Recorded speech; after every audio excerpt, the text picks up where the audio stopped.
Eustace Body Shop, where our customers send their friends. That's the greatest compliment we can receive. If you've been in an accident, we'll get you back in your vehicle as quickly as possible. Our technicians care about you and your family and repair your vehicle to factory standards.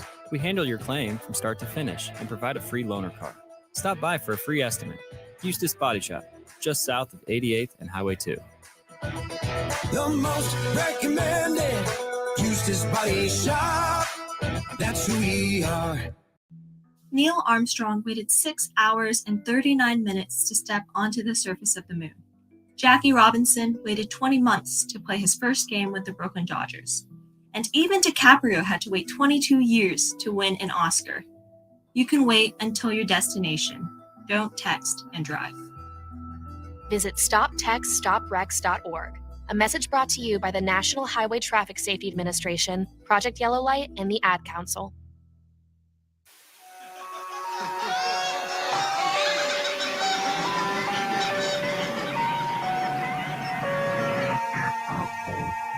This is Sunday Rewind on 93.7 The Ticket and theticketfm.com. Now, here are your hosts, Tom Stevens and Mike Melby. Welcome in, kids. Husker Rewind every Sunday at this time, 5 to 7, unless it's not, due to Broncos football.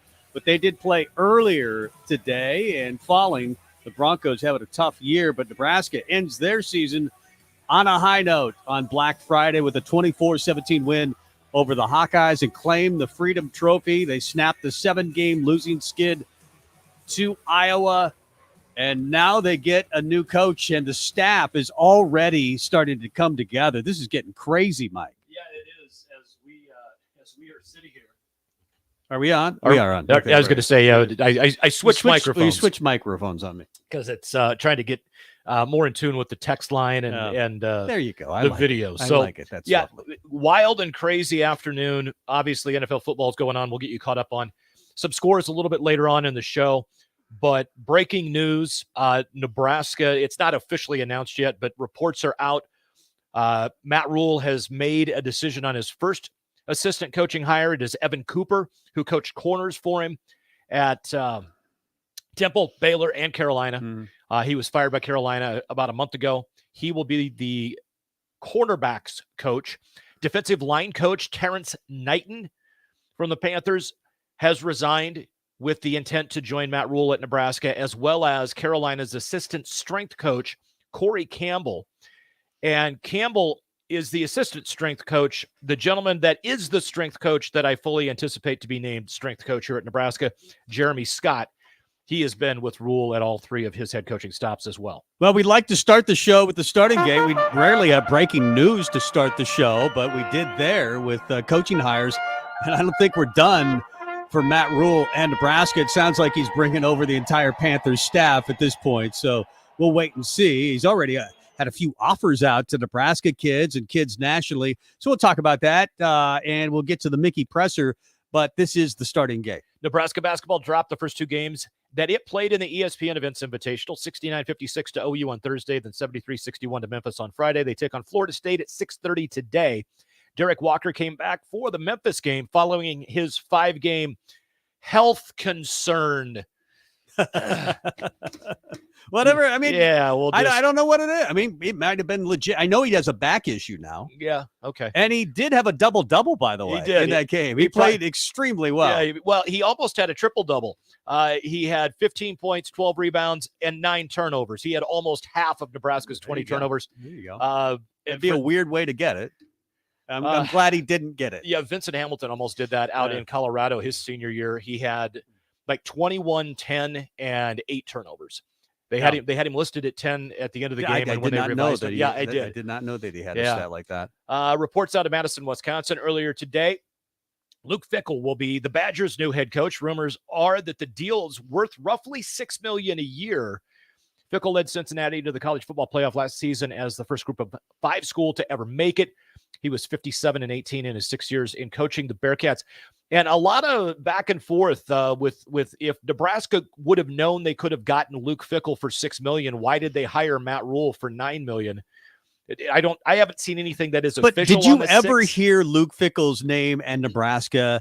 Really, any hot rumors with that connection? Other than fans? No. Yeah, no. So, but I will say the Trev did a really good job of keeping it undercover. yeah, I would agree. Earlier today, or yesterday, actually, David Shaw stepped down as the head coach of the Stanford football team after 12 seasons.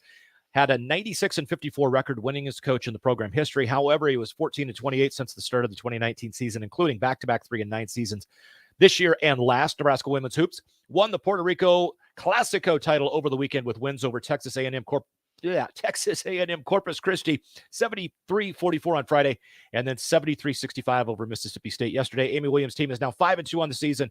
They play at Virginia Tech in the Big Ten ACC Challenge this coming Thursday. Volleyball team had probably the worst 4-day stretch in, I would say, the last decade in the program. They lost defensive specialist and captain Kenzie Knuckles in practice on Wednesday to a knee injury. And then on Friday, they suffered their 10th straight loss to Wisconsin and then followed that up getting swept by Minnesota last night. Huskers played without setter Nicklin Hames, who was out sick. So you're missing your 5th-year senior setter and your 4th-year. I mean, that's a wicked 4 days. That is, you don't see a ton of volleyball injuries. You do see them, but season-ending injuries, maybe they happen more than I've noticed, but I've never noticed to a great degree. But I guess when you lose a Kenzie Knuckles, you really, really notice it because you're thinking, does that go? Does our national championship go with that? I mean, it was going to be tough to win it anyway, but Kenzie Knuckles, that's a big blow for Husker volleyball. It really is. It'll be interesting to talk to Tanya Taki. We're going to have her on at 6 o'clock in that first segment in the 6 o'clock hour. Tanya is going to be a little busy at 6:30. We normally have her on about 6:25 until 6:35 or 40, but the NCAA volleyball tournament selection show is on at 6:30, so we'll let her watch that live, and we'll react after we see where Nebraska. I'm guessing they're going to be a 2 seed. And may not play at home. Will they play at home? I'd probably still play at home. I would guess they would still play at home. As you know, Nebraska beat Iowa on Black Friday 24-17 to collect the Freedom Trophy. I've never seen that kind of excitement from a Nebraska fan base and players, a group of players, for a team that was 4-8. But I'll take it at this point. Trey Palmer, of course, sets the all-time single-season receiving record, 1,043 yards. He had 9 catches for 165 and 2 TDs. It could have been 500. The way it was going in the first half. Nebraska obviously slowed the pace. This is an interesting comment from Trey Palmer after the game. The opponents, I don't like them. I don't like Wisconsin or Iowa. And I just woke up feeling pissed off. So that's what I did. You see what happened when I wake up pissed off. A great comment from Trey Palmer. He had a nice post-game conference, and then the news came out this morning that he is leaving Nebraska. Yeah, and not a surprise. I thought there may be a chance if Mickey were to stick around on Matt Rhule's staff that Trey Palmer might stay. Why should he? He's got 2 kids, as I understand. He's got some mouths to feed, and why not? He's a 5-star player. He's the best wide receiver I have ever seen at Nebraska, at least since Irving Fryer. I mean, he's better than Stanley Morgan, who he broke the record of. I would agree there. He's more talented, I think, than Stanley. I think Stanley might tell you that. He's probably better than Kenny Bell. Yeah. I think he's the most talented, certainly, wide receiver I've ever seen play in a Nebraska uniform, maybe next to Johnny Rodgers. Yeah, it would be interesting to have had a bigger sample size than 12 games because for 3 games after his big performance against Purdue, he had,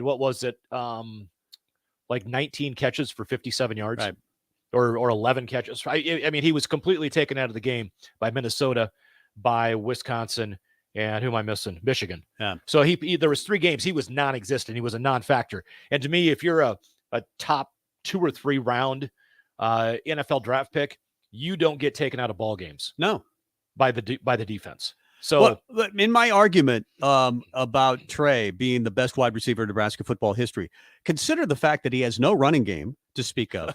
No. Which allows teams to double him in many cases, unlike even Kenny Bell, who had Amir, or Rex, or Stanley Morgan, who had Divine Ezigbo, 1,000-yard rusher. Yep.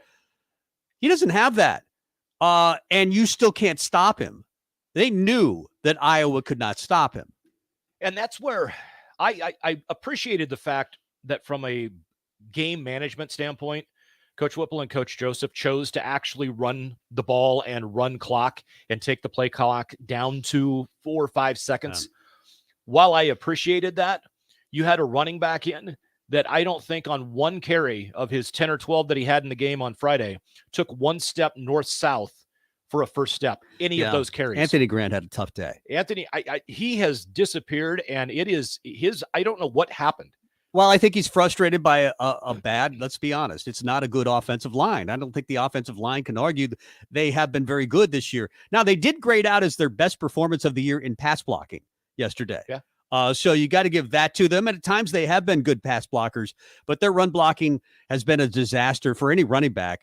Ramir actually played pretty well, I thought, yesterday. At least he saw the crease and he got to it. 12 carries, 52 yards. Yeah, but that was the difference is Anthony Grant could have done the exact same thing, but instead of taking the first step north-south, he would hesitate, and then he would move laterally left or right, and next thing you know, it's a 3-yard loss.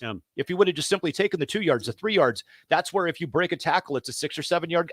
I don't know what happened with him because he was far and away the best running back on our roster, and now he looks like a guy that just it isn't quite there yet. Like he needs another year. We will break down the game and have our thoughts on the game later on this hour. We also have Mike Shafer to give his thoughts on Matt Rhule and break down the game as well. I do want to get to the Mickey post-game press conference. This is probably the last time we'll hear Mickey Joseph speak, certainly as head coach. We know that for a fact because Matt Rhule is the head coach. Whether he'll be on staff or not, the staff is starting to come together. Mickey's name has not been mentioned as of yet, but this is Mickey talking about the post-game win. This is Mickey yesterday. No, I've been doing this long enough. I keep telling you I'm from New Orleans. We don't panic, And, we just had to keep fighting. We had to keep throwing blows. We had to keep throwing blows. And if I show like I'm panicking, then they're going to panic. So, no, we was going to keep fighting. That was a good comment. He basically has been that way all season long. He's been very calm. If you watch him, he's not Bo Pelini on the sidelines. No, that would not be the actions of even when that was what was always funny is Bo would just simply look pissed even if we did something good. He'd just stand there with his arms crossed because he didn't know what to do. And if Nebraska does something good now, I mean, Mickey, he doesn't lose his mind and go, completely out of control celebrating. But, man, you can tell he's excited. And it's more he's excited for the kids than he is excited for himself. So he's been fun to watch on the sideline. And I could see why kids want to play for him, too. Mickey here talking about his coaching staff. Hey, no. We control what we was able to control was play this game and win this game. Now, it's not on us. Right now, we just sit back and play the waiting game. But you know what? I've been through this before. So I'm helping these coaches that haven't been through it. But we have a really good coaching staff, and they all going to land on their feet because they're really good football coaches. He follows that up with saying hats off to his staff. But I take my hat off to them because I told them today that I really respect them as men because they didn't quit. They stayed in the fight with the kids. Not one day did they say, hey, I don't want to do this. So you take your hat off from them. You got to understand we had to hold this thing together for 11 weeks. Not 5 and 6, 11. And they did it. We didn't get the wins like we wanted, but they held it together. This may be the last time you see Mickey Joseph coach for Nebraska. I hope it's not. But what he has learned, what they have learned. Well, I think what I learned on this job is that I had to be a good person in front of being a good coach because that's the only way these kids and these coaches are going to believe in me if I was a good person. And I think that happened. And usually, the Joseph boys, we're good people, and that's why these kids was able to follow me. And I think he says a lot there. Us, Joseph. I mean, the confidence is within the type of human being he is, and the type of human being his brothers are, and that's where I think it comes into play more. It was interesting though that he said that I tried to be a good person. Not that I wasn't a good person before. But they're watching me more so now than they ever have before. They're keeping an eye on what I do, and what I do really matters because I'm the face of the program, at least on an interim basis. And I think that showed with interim. With Mickey, he was the guy. He showed ownership in this program for a guy who only coached 11 weeks. Oh, absolutely. And the history that he's got here. I mean, he played here, he graduated from here. This is his alma mater, and he's got a passion and a love for Nebraska. I saw a quote earlier in the week where, he talked about, coming back here was such an easy decision, as, he went someplace that he absolutely loves. And for the standpoint of, I see the positives and the negatives of him coming back as an assistant coach under Matt Rhule. Whether it happens or not, I don't know. We'll hopefully find out here in a day or two. I would guess Mickey probably already knows. Yeah. He acted a little bit like it in the press conference, and I said yesterday, but Friday, it feels like yesterday, but that it just felt his motions said, I'm done. At Nebraska. I could be wrong. I hope I'm wrong about that. Yeah, same here. You mentioned his love for Nebraska. Here is Mickey talking about his love for the school. Well, like I said, I picked Nebraska to come to Nebraska just 2 times in my life, 1987 and 2021, that I came back here. I could have went anywhere in the country when I came out of high school. I could have went anywhere in the country when I left LSU, but I chose to come back to Nebraska. It's a good feeling. I love Nebraska. I love the state. I love the people. I love everything what Nebraska stands about. And I think you can see today that they these kids are young. They're young in this conference, and they believe now. So now you got to just build on it. And that's something I think Matt Rhule is going to do. And there's a big part of me that really hopes that Mickey gets a chance to be a part of this brand new staff. The staff is already coming together. Evan Cooper is going to be the cornerbacks coach. He was fired by the Panthers about a month ago and resigning today from Carolina. Assistant defensive line coach Terrence Knighton and assistant strength coach Corey Campbell. Look for strength coach Jeremy Scott to resign from Carolina sometime soon, and he will be Matt Rhule's strength coach. He has been everywhere he's been a head coach at. We'll get into at some point, I don't know exactly when we're going to do it, but probably in that 6:25 segment, second segment of the 6 o'clock hour, we'll talk about some potential assistant coaches that could land on Matt Rhule's staff. There's lots of names that are out there. The funny thing is, a lot of those names, they've been with him at Temple, they were with him at Baylor, and they were with him at Carolina. So I don't think he's going to stray too far from those. However, a couple of those people have some pretty good jobs right now. They make a lot of money right now, and whether or not Nebraska would match that is going to be interesting to see. And I think Mike Shafer will fill in the blanks a little bit for us from Husker 24/7 coming up in the next 15 minutes or so as far as coaches are concerned and what's he think of the Rhule hire. We'll certainly ask him all of those questions. This is Mickey Joseph, though, as we head farther into the press conference. Why was Nebraska able to pull this one off? It's big. They're going out a winner. They won their last game. And it was hard on them because every loss, they understood why we lost, and we said, hey, we got to play 60 minutes of really good football, and we had to play, and we did it today. We had to play 60. Last week against Wisconsin, we played 56, so we played 60 today, and that's how you need to finish in this conference. Obviously, the margin for error is small for Nebraska, and you do have to play 60 minutes, and you kind of thought even with the 24-point lead that Nebraska would find a way to make it a close game because they don't know how to win yet. Despite that victory, they're still learning how to win tight games, and they almost lost it, but they did get by, and he did trust his defense to play a full 60 minutes, and they did. They did, and led by Garrett Nelson. The fun thing, and it was a muffed punt, I get it, but the guy did not make a fair catch signal when he muffed the punt. And who was the guy that was 2 yards from him when he missed the punt that leveled him? The face of the program, Garrett Nelson. Yeah. On special teams. He had a good day. He's just a good, that's the thing. He's a good guy and he's a hell of a player. I don't know. He's one that he could be back next year. I mean, he's one that you would probably put on your wish list. Oh yeah. He's going to be high on the wish list. Yeah. It was funny what he said. I don't have the comment in the folder right away, but he just wanted as many fans to touch the Heroes Trophy as he possibly could. I don't know if you saw it at the end of the game, but they struggled to get it away from an Iowa fan to get the Heroes Trophy away. And she was like tugging on it. And then Nebraska got it away and she was yelling at him, which is great. That's what should happen. Iowa versus Nebraska. Iowa sucks. Have you heard the news? They do. It's old news. The breaking news about, coaching staff additions is one thing, but the old news is Iowa sucks. It's always good to say it out loud though. Again, this is Mickey talking about proud of everyone. Oh, very proud because I knew it was going to be a tough task. When you make a move like that early in the year, you got to really capture the kids. So we had to start right away. You remember, we changed the way we were practicing. We gave them off on Monday. We kept them in the building on Sunday so they can block out the noise. But they did a great job of doing that. So, yeah, I'm proud of them. I'm proud of the kids and proud of the coaches. And he had a plan. It was obvious that he had a plan. He wasn't doing this thing willy-nilly. It's like he must have had a bunch of notes in his desk drawer saying, if I ever become head coach, these are the things I'm going to do. And he did them all. Conversations that you guess took place. You would have to think Trev Alberts and Mickey Joseph at some point prior to the season had a conversation. It's almost like that was the case. I thought he did a wonderful job, and maybe 2 more wins. He gets the full-time job, but he does not. That goes to Matt Rhule, and Matt Rhule is already starting to fill out his staff. Have you heard Mike say there have been a couple of different announcements of coaches resigning from the Carolina Panthers? That usually follows taking another You don't usually just quit. You go George Costanza and just quit without having another job lined up, and we're guessing that those jobs are at the University of Nebraska. Yeah, now the Terrence Knighton, he is the assistant D-line coach for Carolina, and it makes you wonder, is he going to be the D-line coach here? Because Elijah Robinson is one that a lot of people have talked about. He's down at A&M right now.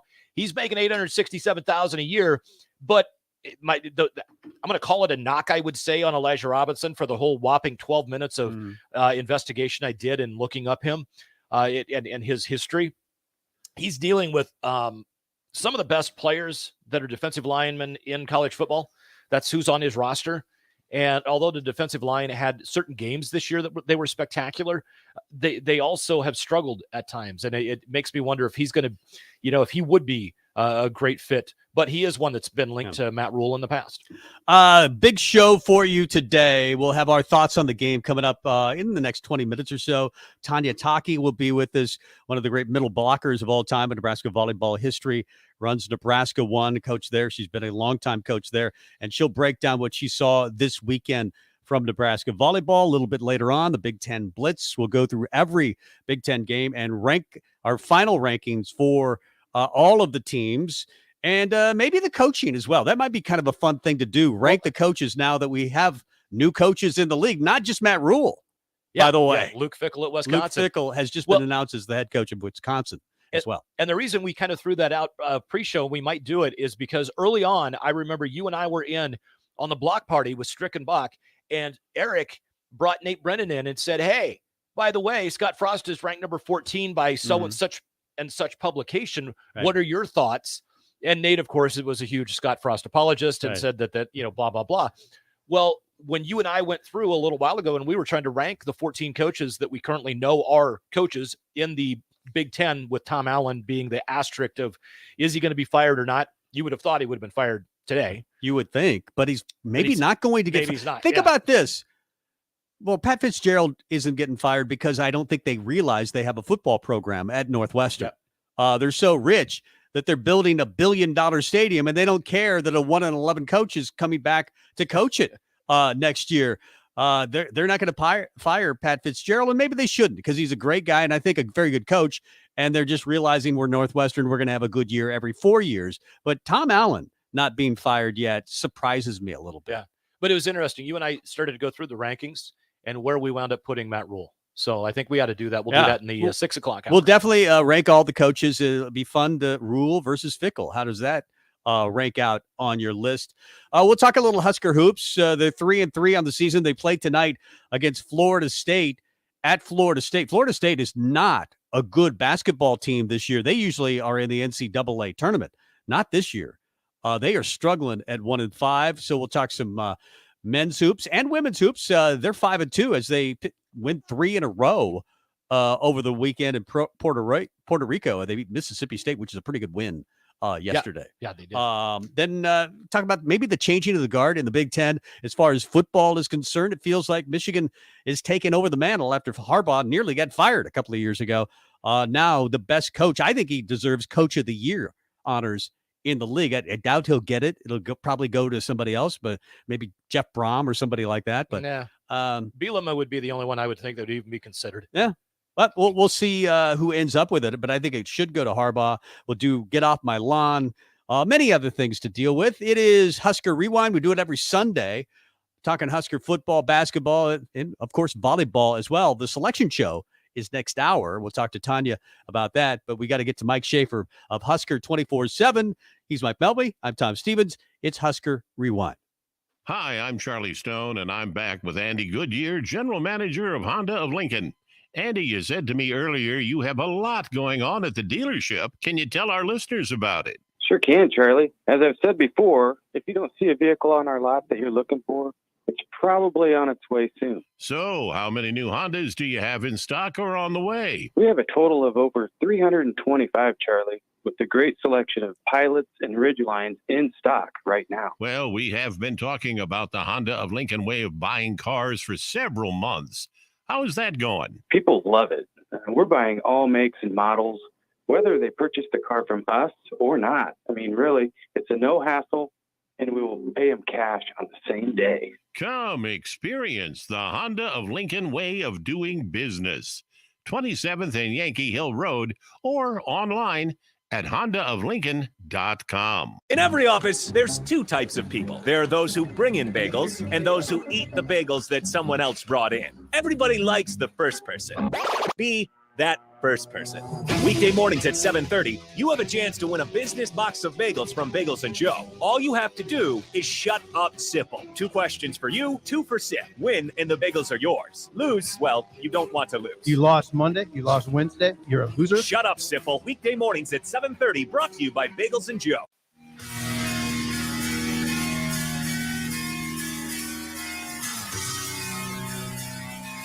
I'm now. We're in the set back to the Sunday Rewind with Tom and Mike on 93.7 The Ticket and theticketfm.com.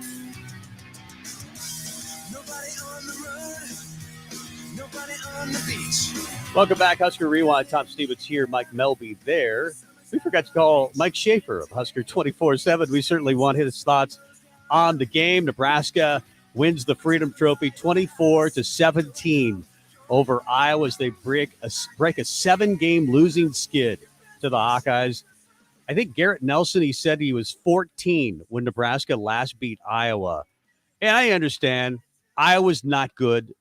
They don't have a quarterback. Spencer Petras went out, and I thought actually that might be something that's good for Nebraska, but Alex Padilla wasn't any better. 141, he did have a TD and an INT in that game. And Nebraska did enough. They jumped out to the 24-0 lead. You thought maybe this will be a blowout against Iowa. No, even though the Hawkeyes only score 17 points a game, they ended up scoring 17 points a game. Nebraska's defense able to force a couple, well, not 3 and outs. The final was an interception as Nebraska sealed that game in Iowa City, and they finally win the Freedom Trophy. How big of a deal is this for you? And we'll get to the coaching change. Obviously, Matt Rhule has been hired as the head coach of Nebraska, but how big of a win is this for the Nebraska program, knowing that Nebraska is just 4-8 still? Are you there, Mikey? I think we've got it. Oh, I forgot to. Now you should be there. Are you there, Mike? I am here. All right. Did you hear my question? I did not. Okay. How big of a win is this for Nebraska, knowing that they're, it's still it's a 4-8 team. And, the coach that started the season didn't end the season, and Mickey may not be on the staff next year. How big of a deal is it that Nebraska finally broke through and beat Iowa after 8 tries? I think it's a big deal. I mean, like for the fan base, for certain members of the fan base, it might mean absolutely nothing. The season's already over. It's been over since they couldn't reach a bowl game. Maybe for some, it's been over since Northwestern. I understand that. But for the people that it matters to, and in specifics, players on Nebraska's team, I mean, just look at the video they put out. Look at the emotion for somebody like Garrett Nelson, who doesn't know, what the future exactly holds for him. He could be back. He could go pursue playing professionally. So for a guy like that to have a win, to finish his season, to beat a team in Iowa that, it just built in their brain over years that they haven't been able to defeat, to finish a game on the field, to do it with your friends, with your teammates, to get to hoist that trophy. Like, I totally understand people wanting to poo-poo it, but it meant a lot to Nebraska's players. And here's the other thing. Here's who else it meant to. it was a lot of fun for people I know that have checked out this year to just be able to turn that game on and actually enjoy seeing Nebraska win. We should normalize the idea that winning is fun. And so because winning is fun, I still think that game matters. Mike Shafer from Husker 24/7 joining us here on the Husker Rewind on 93.7 The Ticket, theticketfm.com. Talk about winning that last game, especially if you are not a bowl team. Going into the offseason with all the just mess that the last, say, 5 years have wound up being and all the disappointment, to me, winning last Friday, I think it's bigger and more important than maybe what people realize. I might be wrong in that thought, but these are now guys that do stay with the program, the ones that do stay here, and the ones that come in are all going to have that attitude of, we won the last game, not we lost 6 in a row to end the season. Yeah, I mean, I think that gives you kind of a fresh start. It also sort of provides a reassurance that you were good enough, that you should have been in competition with Wisconsin and Minnesota. You could have had opportunities to win those games, and you were right there with Illinois before Casey Thompson went out. So I think, the boost that can provide for those that come back is really good. If you're Casey Thompson, and, I don't think he's got the ability to go play in the NFL right now. It's soon to be 25 years old. He'd probably need to find a pretty wild route to get there. He put the best film that he's had all season out there, with that game against Iowa. And so if he wants to enter the transfer portal or even stay for Matt Rhule, that film's really important. So I think there's a variety of reasons that the game matters. And there's a variety of things that Nebraska's players can take from it. Confidence and the ability to finish out on the field for some of those young guys, for a Malcolm Hartzog, for an Ernest Hausman, for guys like that, getting that win, getting that feeling, getting to know what it feels like to beat a team, to finish a game that way, that's valuable. And Nebraska did it a couple times with Rutgers, and they did it with Iowa. They did it in that Indiana game. I mean, there's definitely stuff that guys that are still going to be playing college football next year were able to take away from it. Mike Shafer, Husker 24/7, our guest. Husker Rewind. Do it every Sunday from 5 until 7. Matt Rhule, of course, named yesterday as the head coach, the new head coach at Nebraska. And the dominoes are already starting to fall as far as assistants are concerned. We haven't heard Mickey's name mentioned as of yet. Do you expect it to be? Well, I mean, I think everything's a negotiation. And so, and what I mean by that is Mickey knows he's got a certain value, and he knows that right now he has the opportunity to kind of look around because there's no head coach. He's not the head coach. And things like Willie Fritz leaving to go to Georgia Tech, suddenly that Tulane head coaching job is open. Who do we know that's from New Orleans that just got done spending his last 11 weeks being the interim head coach? I mean, I wouldn't be shocked at all to see him linked to that job.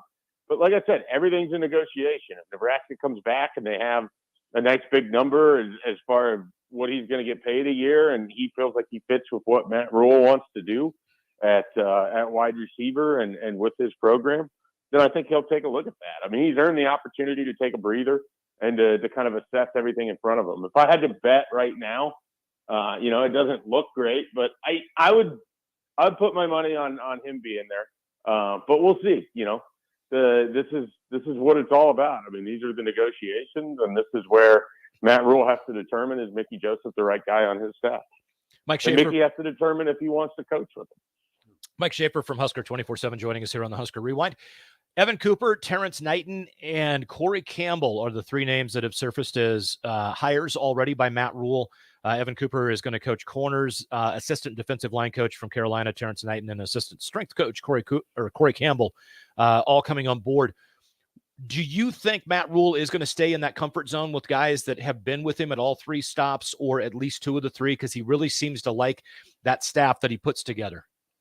Yeah, I mean, I think that there's going to be certain guys that he'll have a spot for and throw an opportunity to, and we'll see, what ultimately kind of plays out with that. As far as a couple of those guys, Terrence Knighton, it's interesting if he'll end up being the defensive line coach. I mean, the thing about Matt Rhule's teams, they've had pretty good defensive lines everywhere he's been. Terrence Knighton's a former Matt Rhule player. I think he played under him when he was an assistant at Temple. And so this is they know each other really well. He knows what's expected of them. And so I think that kind of relationship and familiarity matters a lot when you're putting these staffs together. But some of it is just trying to, figure out your important hires. I mean, strength coach is a big one. A defensive line coach is a big one. I'm still waiting to see what happens with the offensive line. And, of course, you got coordinators out there as well. Yep. Mike Shafer. Luke Fickell has just been announced as the new head coach of Wisconsin. We thought probably it would be Jim Leonard, but instead they get Luke Fickell, and that's a pretty damn good hire. You look at the West alone right now, P.J. Fleck at Minnesota, Fickell is now in the league. You've got Matt Rhule at Nebraska, and Ferentz is still going to be there at Iowa. Brett Bielema. You're going to have, Kelly arriving. You're going to have Lincoln Riley in the Big Ten. Where does Rhule rank among those coaches in your mind, Mike? Well, I think he's probably middle of the pack at this point. I don't know that you can put him too much higher, and I don't think you can put him too much lower. He's went and won a division title.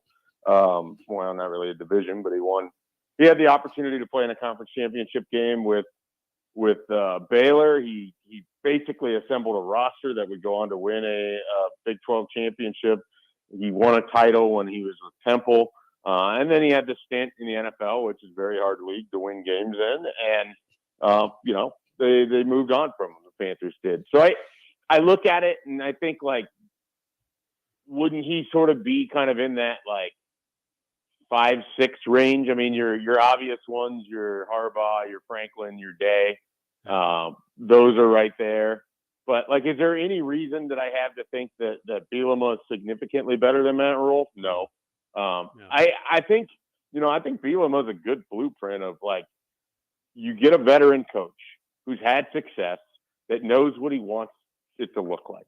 Yeah. He's going to show up and he's going to put things together in a way that looks like how he wants the team to play. And, Bielema last year had some struggles, but he was able to adjust, and he built an Illinois team that, quite frankly, looked really good at times this year. And so I wouldn't be surprised if we see something similar with Matt Rhule. You take a little lumps early, but you keep putting that blueprint of what you want this to look like.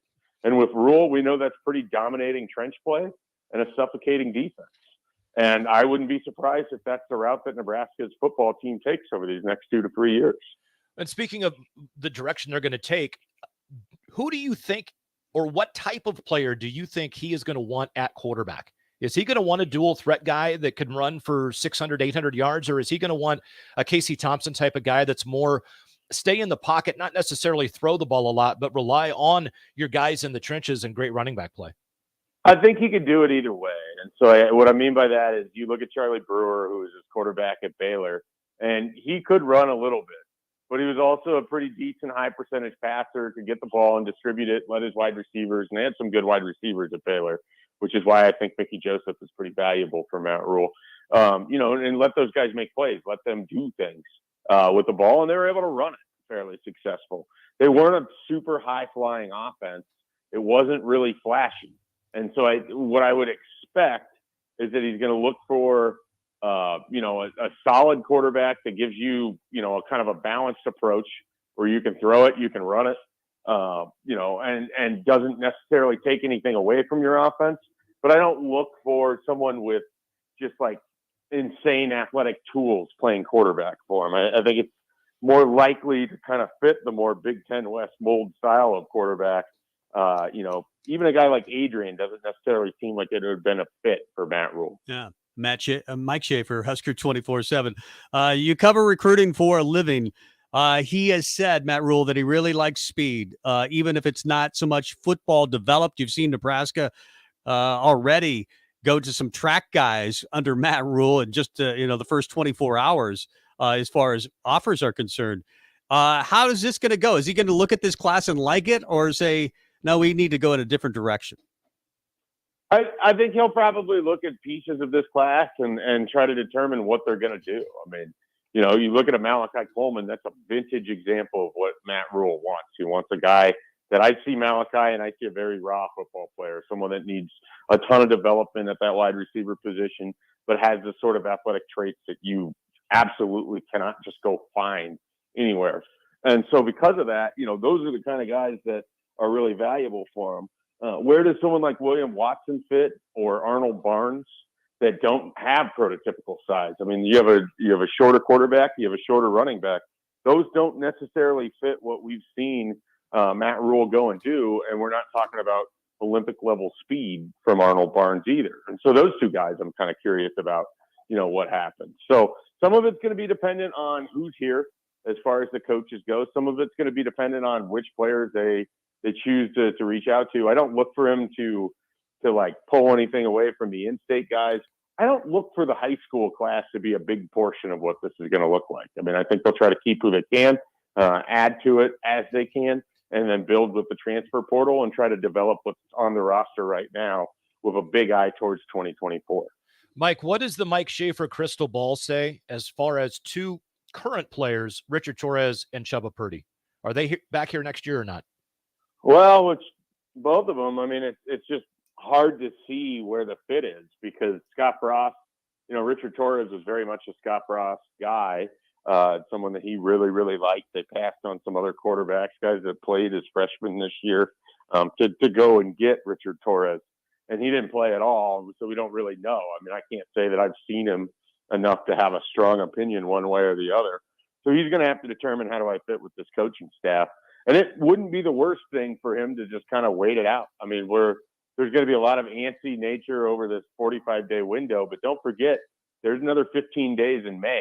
It's not the worst idea. If there's not a lot of quarterbacks here, go get a bunch of reps this spring, see where things shake out, and then if you're going to make your move, you make it then. Mike, I didn't answer on the other one. Chubba Purdy, that felt like very much a Mark Whipple guy. Don't necessarily look for him to be back either, but they all have to make decisions that make sense for them. Yeah. And a lot of it could just be waiting, like I said with Torres. Nebraska's lost more one-score games than anybody in college football over the last couple of years, and they certainly could have beaten Purdue, and they certainly did beat Iowa, almost beat Wisconsin, probably should have beaten Minnesota. Some Nebraska fans might look at that and say the rebuild isn't that great especially if you're talking about the Big Ten West. What do you think when you talk about the rebuild and how big of a job it is for Matt Rhule? A lot of it, I sound like a broken record, but because we just don't know what this is going to look like with the transfer portal. But if you can keep guys like Ernest Hausman and Malcolm Hartzog and A.J. Allen, those are three freshmen that are as big as anybody that you can go get in the portal or as big as anybody that you can get, in terms of a high school recruit right now. Those are three freshmen that prove that they can play Big Ten football for you. That's huge. Marcus Buford's another young guy that can play for you. I look at that defense, and a lot of those guys can come back. And a lot of them still have a lot of ways that they can get better. And now they have a coach that has sort of a reputation for, helping unlock some of these defensive players. I look at it and I see that there's pieces here that whoever comes in has the ability, if he's able to get the offense to start putting up points consistently, solve some things in the trenches. I think you have a team that could win 6 to 8 games next year if the schedule breaks right for you and if you take care of business. And that was there for them this year too. So that's not like this massive improvement. It's just winning some of the games that were right in front of your face. Yeah. There you go. Mike Shafer, Husker 24/7. Good stuff. Thanks for the time, Mike. We'll talk to you soon. All right. I appreciate it, guys. About to take the ribs off the smoker. It's going to be a great evening. Nice. That will be. Enjoy. That will be good. That will be. There's Mike Shafer. He's going to be there, I'm guessing, tomorrow about 1:30 when Matt Rhule is announced as the next coach of Nebraska football. They're going to move it to the Hawks practice field. Yeah. I remember they used to. These announcements, I think the Riley announcement came upstairs on 3rd floor, Memorial Stadium, as did Frost. Yep. He met with the players in the weight room before that, and that was kind of a big celebration. But they're going to make a big deal out of this, like a theater type of event. It should. Here's the thing about Matt Rhule. He will win the press conference. He's a son of a preacher man, and that's a song, I know. Dusty Springfield, I think, sang it. But he really is the son of a preacher man, and he can talk your ear off. He can charm you, which I wonder why didn't translate more into recruiting for Baylor. We'll talk about that a little bit later on. Matt Rhule, the coach, and what his challenges will be at the University of Nebraska and how good of a recruiter he'll be and how good of a recruiter he needs to be. Those are all, but I don't think the rebuild is necessarily 4 or 5 years because of the portal and because of all the close games we've seen over the last couple of years. Just go buy an offensive line and you should be much better. I want to throw something out. And on the text line, we've got a lot of people chiming in. Corey's chiming in. Bruce is chiming in. Gosh, who else do we have? I think Logan is as well. And Mike is. Guys, thank you so much for the comments. Donald had a couple of comments as well. But the one thing I want to throw out, the argument that I hear against Matt Rhule, he's a 500 coach. You just hired a 500. It's Mike Riley 2-0. Yeah. Okay, let me give you some stats. I'm a numbers guy. He's 47-43, barely over 500 in his 7 years as a college football head coach. If you eliminate his first 2 years, his 2 first years at Temple, year number 1, where he went 2-10, and year number 1 at Baylor, where he went 1-11, in those other 66 games, he's 44-22. That's the 67% winning percentage. Right. So I have a problem with people that their argument, we can't have him. He's a 500 coach. He took over dumpster fires. He had a year where he said enough is enough.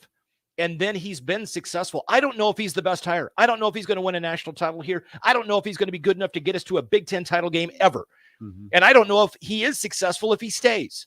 But what I know is I had no voice in who we hired. I like what he's done and what he's proven so far. And I'm going to get behind the guy. Yeah. If you don't want to, don't be the biggest Matt Rhule hater if you want to. Hey, I eventually got your around option. even to Mike Riley. I didn't like it, but I got around, and that was for like 3 minutes until I saw his teams play football, and I decided, no, that's a mistake. I'm not. I like Mike Riley, the person. Yeah, I mean, I like to go have a Pepsi with him and talk a little football, but I don't think he was a very good football coach. But I was wrong. Also wrong about Scott Frost. I thought Scott Frost would be a great football coach for Nebraska. I also think that I was skeptical back in the day about Bill Callahan. I was skeptical about Riley more than anybody.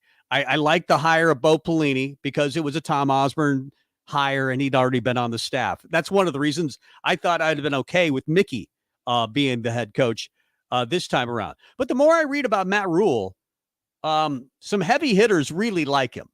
And they believe he's the real deal and that he'll get Nebraska turned around. But I'm not going to be convinced if he wins the press conference because I know he will tomorrow. Well, and that's the whole thing. I'm more interested.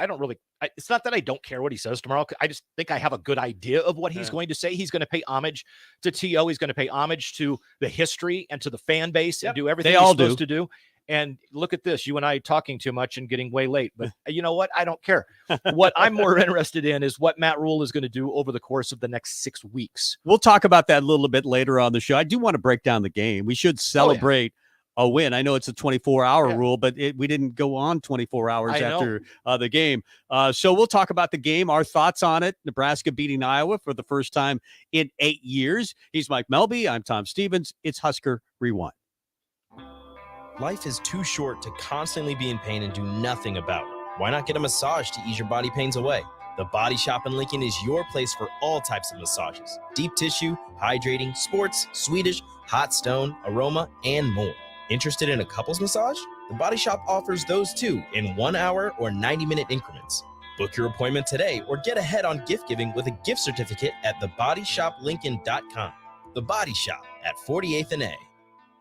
Courage. I learned it from my adoptive mom. Hold my hand. You hold my hand.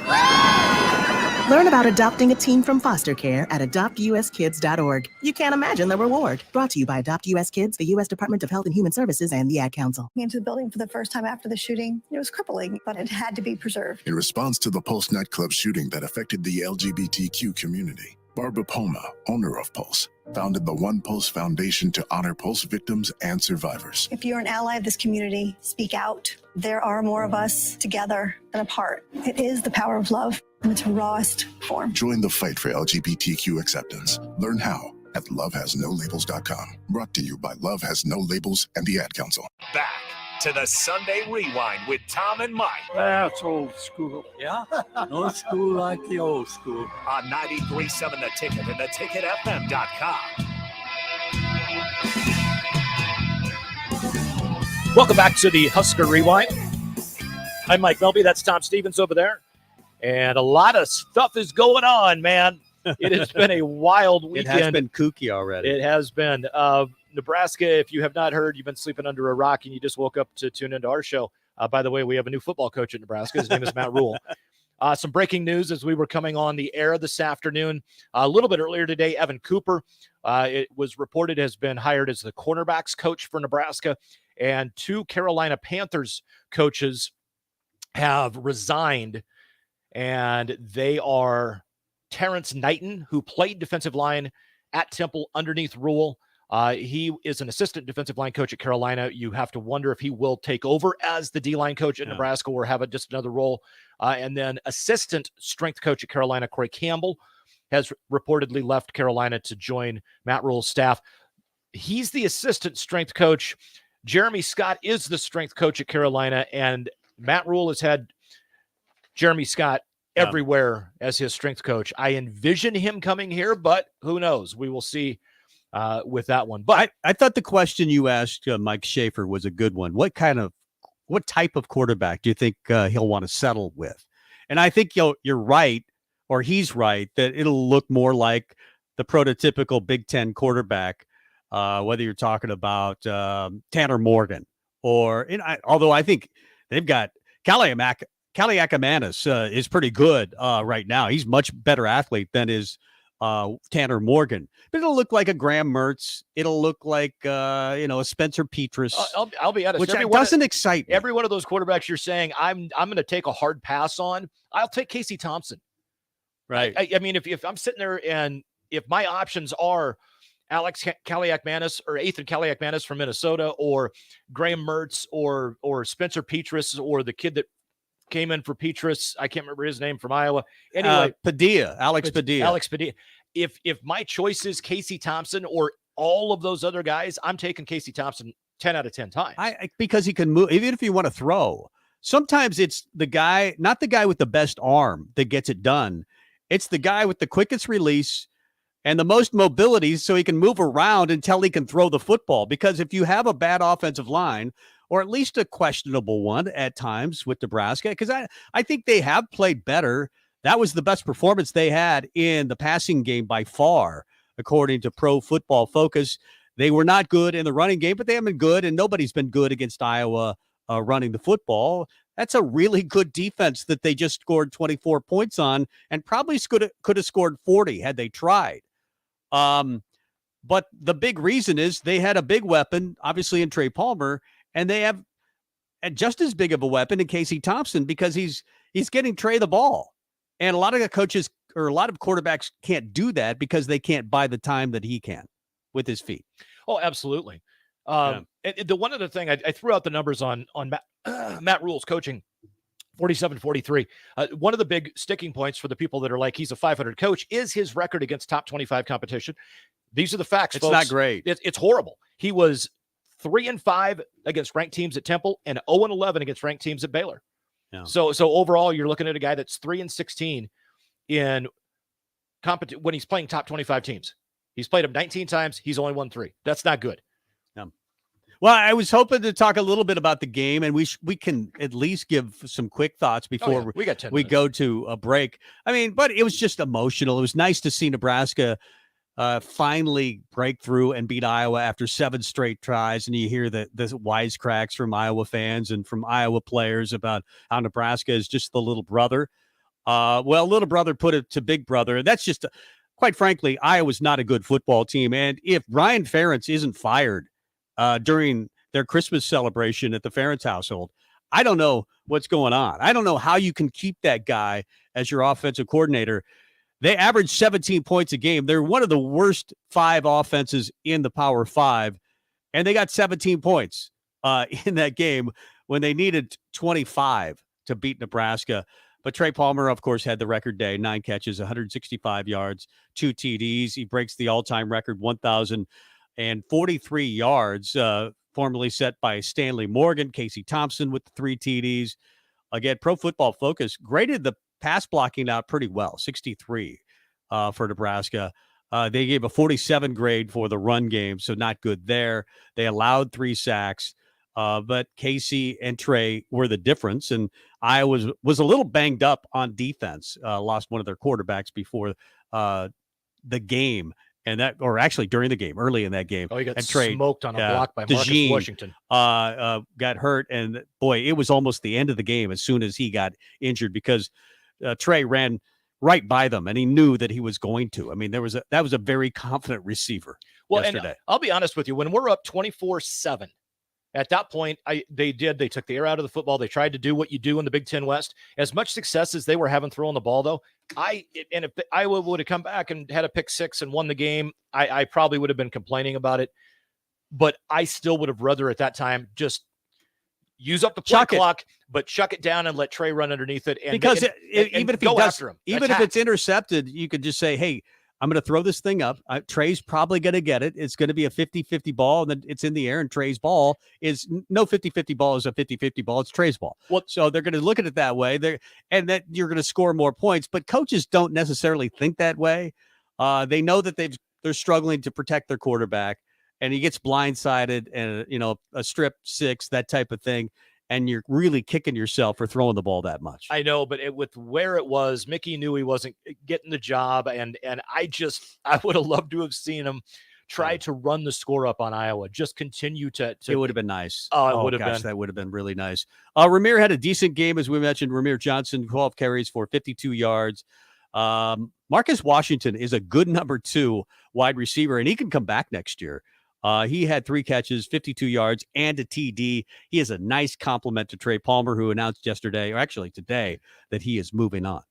Yeah, and here's the thing, if Nebraska does not have somebody in the transfer portal that comes in that is the equivalent of a Trey Palmer, that's an obvious number 1 wide receiver, I don't have too much of a problem with Marcus Washington trying to step into that slot and be the go-to guy that's going to get 6, 8, 10 targets a game. He makes plays. He just simply makes Alante plays. Brown could be a nice number 3. I think Alante could be a nice number 2. I think that you need Washington to come back. I'm wondering about Dakota Crawford next year. Their reviews on him were really good before he got injured. But if Mickey's not here, that's the whole thing. Yeah. We don't know. Does if he Mickey move Joseph, on? Does he show up at Tulane? I imagine there could be a contingent following Mickey out the door if Mickey's not here. Yeah, I would agree. And I worry Malachi Coleman could be one of them as well. Some other people that had nice games. Isaac Gifford, sometimes we pick on him, but that kid has not only had to learn the nickel corner position, he has to be the safety at times. He had Miles Farmer when he was he couldn't play one week, and Nebraska had to go without him at safety. I thought Gifford stepped in. He's been a very good nickel corner, but then injuries there have hurt Nebraska, so he's had to move back to safety. And he's only a freshman. I think that kid will get better and better and better. He had 8 tackles to lead Nebraska. Maga Clemens had a great game. 1 sack, couple of hurries, strip sack, as a matter of fact, and 7 tackles. You had Ernest Hausman with another pretty solid game. Not his best game, but a solid game. He had 6 tackles. Miles Farmer, 5. Garrett Nelson had 4. Tanner Morgan had 4 and a sack. Missed a couple tackles. Newsome had a nice game as far as coverage is concerned. Had a chance to wrap up the game a few times with interceptions. Couldn't catch them, but he did have a strip sack in that game that was pretty important. Yeah. So the defense overall, if you're going to give them any grade, I would say at least a B+, it felt like. Oh, absolutely. As bad as Iowa is offensively, and they're terrible. They're offensive. Their offense. They are. Somebody I was watching the game with on Friday said, the MVP for this game for Nebraska is Alex Padilla, I think. And I think it would have been Spencer Petras if he wouldn't have gotten that's hurt. Right. He was just as bad. They need to find a quarterback and probably a new offensive coordinator, does Iowa.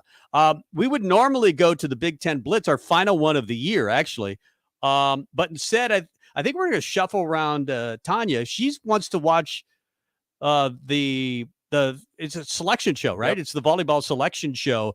And Nebraska obviously will be picked for that. And Tanya would like to watch. So it's at 6:30 tonight. Don't leave our show. Tape it and then come back to the selection show and see what's going on. But Tanya wants to watch the selection show. So we're going to have her on early at 6 o'clock to talk a little Husker volleyball. Did not go well for the Huskers this weekend. They fall to Wisconsin on Friday night and then Minnesota after some injuries on Saturday night. And I know we got to get to break, but Kevin in Southwest Lincoln points out, hey, Matt Rhule did beat Texas. They were not top 25, but he did beat them. Last Husker coach to do that was Solich in 99. We'll take it, even if it's a coach that's coaching for another team. We'll take anything we can get at this point. Let's get to break. Come back with Tanya Taki of Nebraska One. We'll talk to her next. It's Husker Rewind. Hey guys, this is Lindsay Teal from Nebraska Golf Team. Imagine golfing the best courses in the world: St. Andrews, Pebble Beach, Southern Hills, the best of the best. You can play those courses and more without ever leaving the city of Lincoln at Double Eagle Golf. Double Eagle has the city's best golf simulators, 5 high-quality bays that track ball speed, launch angle, club speed, spin rate, and more to give you the most accurate gameplay. Check it out for yourself year-round. Double Eagle Golf, just 5 minutes from downtown at the Kinetic Sports Complex on West O Street. In every office, there's 2 types of people. There are those who bring in bagels and those who eat the bagels that someone else brought in. Everybody likes the first person. Be that first person.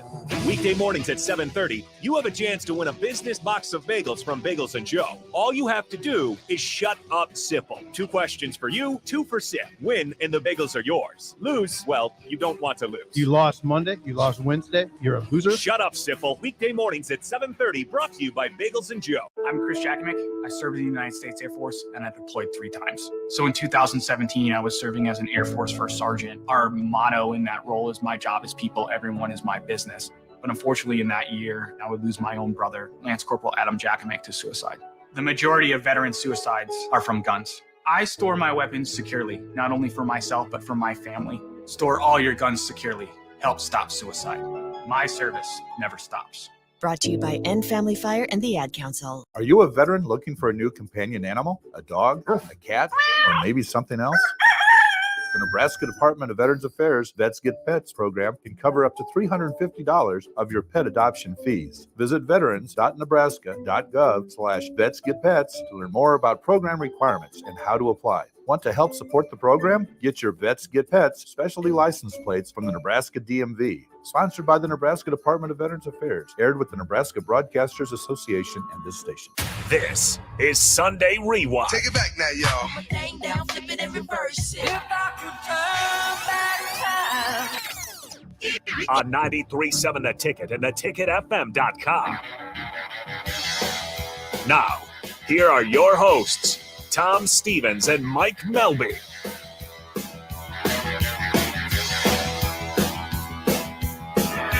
Welcome back. Hour number 2, Husker Rewind. Mike Melby there. Tom Stevens here. Nebraska volleyball, tough weekend for the Huskers. They fall to Wisconsin in 4 sets on Friday night, then 3 straight against Minnesota. Very surprising, as number 5 Nebraska will not be number 5 next week when the rankings come out. They still come out in the postseason, right? They still do a postseason before. I don't know. I'll be lying to you if I say that I really know.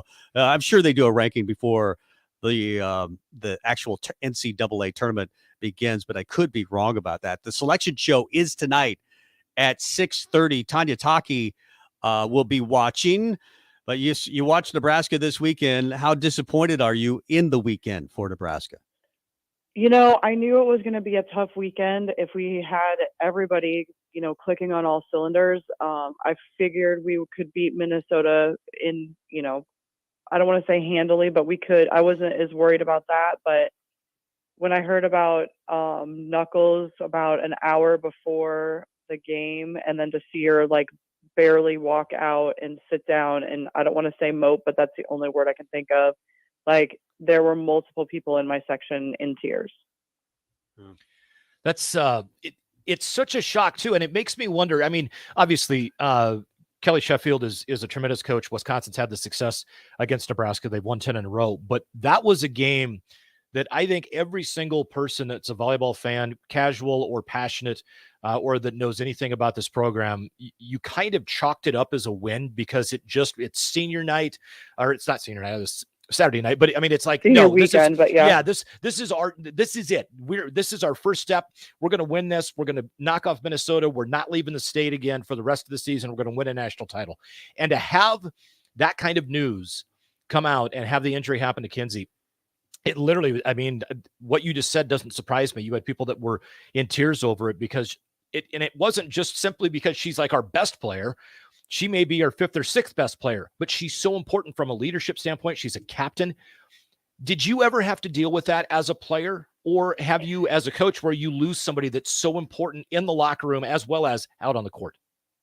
Right. And I think it was more just that we all thought we had a shot at it. And it just kind of what Coach Cook said in the in the press conference was that like our heart was ripped out on Wednesday, or the wind was out of our sails. Like it felt like that, like, oh, we have this chance if we are all, working hard on all cylinders. And as far as me personally dealing with injuries, I mean, yeah, it's probably happened more in the coaching of teams than it was as a player. We did have a couple players go down with injuries, but it wasn't like a starting 7 player, like huge impact type of thing. And I just feel like they, especially, last weekend, I was telling people that Knuckles is probably one of our most exciting back row players. Like some of the cover balls she was able to go for, and some of those, off plays that she was able to bring back, like it was just exciting. And I just felt like we were kind of in a peak mode, and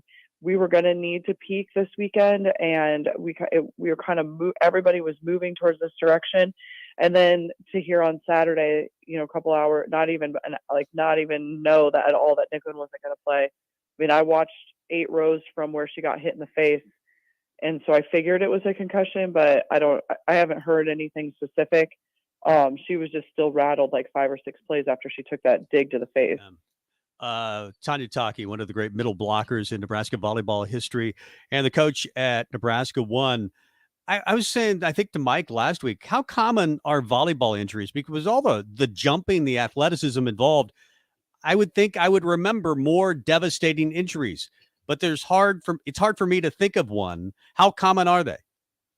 Volleyball has evolved a lot since we played. Like I can think of 4 people in my 4 years that tore ACLs. Corey Cooper is probably the most recent, but Coach Cook said that it's been 23 years or something like that since we've torn ACL. And I think it's just that because we've done a little bit more science, a little bit more, train specific, and just as a volleyball and as a whole, when I was there with Coach Pettit, we did all of what the football team was doing in the weight room. So we did a lot of our drills, sprint drills, our hands started on the floor, or we had to touch a cone with our hands on the floor. And when Coach Cook came in, everything turned into yoga. And it was more about stretching and more about being balanced and using your abs and learning how to land and those kind of things. And so because that happened in 1999, you're seeing that trickle down through high school programs and other programs as girls that had that system in college are using that system in their high schools. Renee Saunders is in a high school. And just my generation are now coaches. Jen Flynn at Ohio State is a coach. The Penn State coach is my generation. So we're able to make healthier players play the sport. But yeah, I mean, there's definitely going to be injuries. I think Nicklin's back hurt. She hurt her back in the early part of the season. Allie Batenhorst had an ab thing going on. So it's definitely not uncommon to have injuries. Tanya Taki, one of the best middle blockers in Nebraska volleyball history, and head coach at Nebraska, joining us here on the Husker Rewind on 93.7 The Ticket. Tanya, Nebraska sits 24-5. They're 16-4 in conference. We're 25 minutes away from the NCAA tournament selection show for volleyball. Do you expect Nebraska to be a 2 or a 3 seed? I'm kind of with Lauren Cook on this one, in that it's a crapshoot. We never know what we're going to get. Sometimes it feels like the committee is working against Coach Cook because he's very vocal when they do things outside of, I don't want to say the norm. The first year that they did we're going to try to keep people from traveling, but then they put Hawaii and Pittsburgh or something so that they could play somebody, just those kind of things. Like if you're going to say this is how we're going to do it, then you go against that. He's one of the first and most vocal people to call them out. And so I just feel like we're always getting the worst bracket.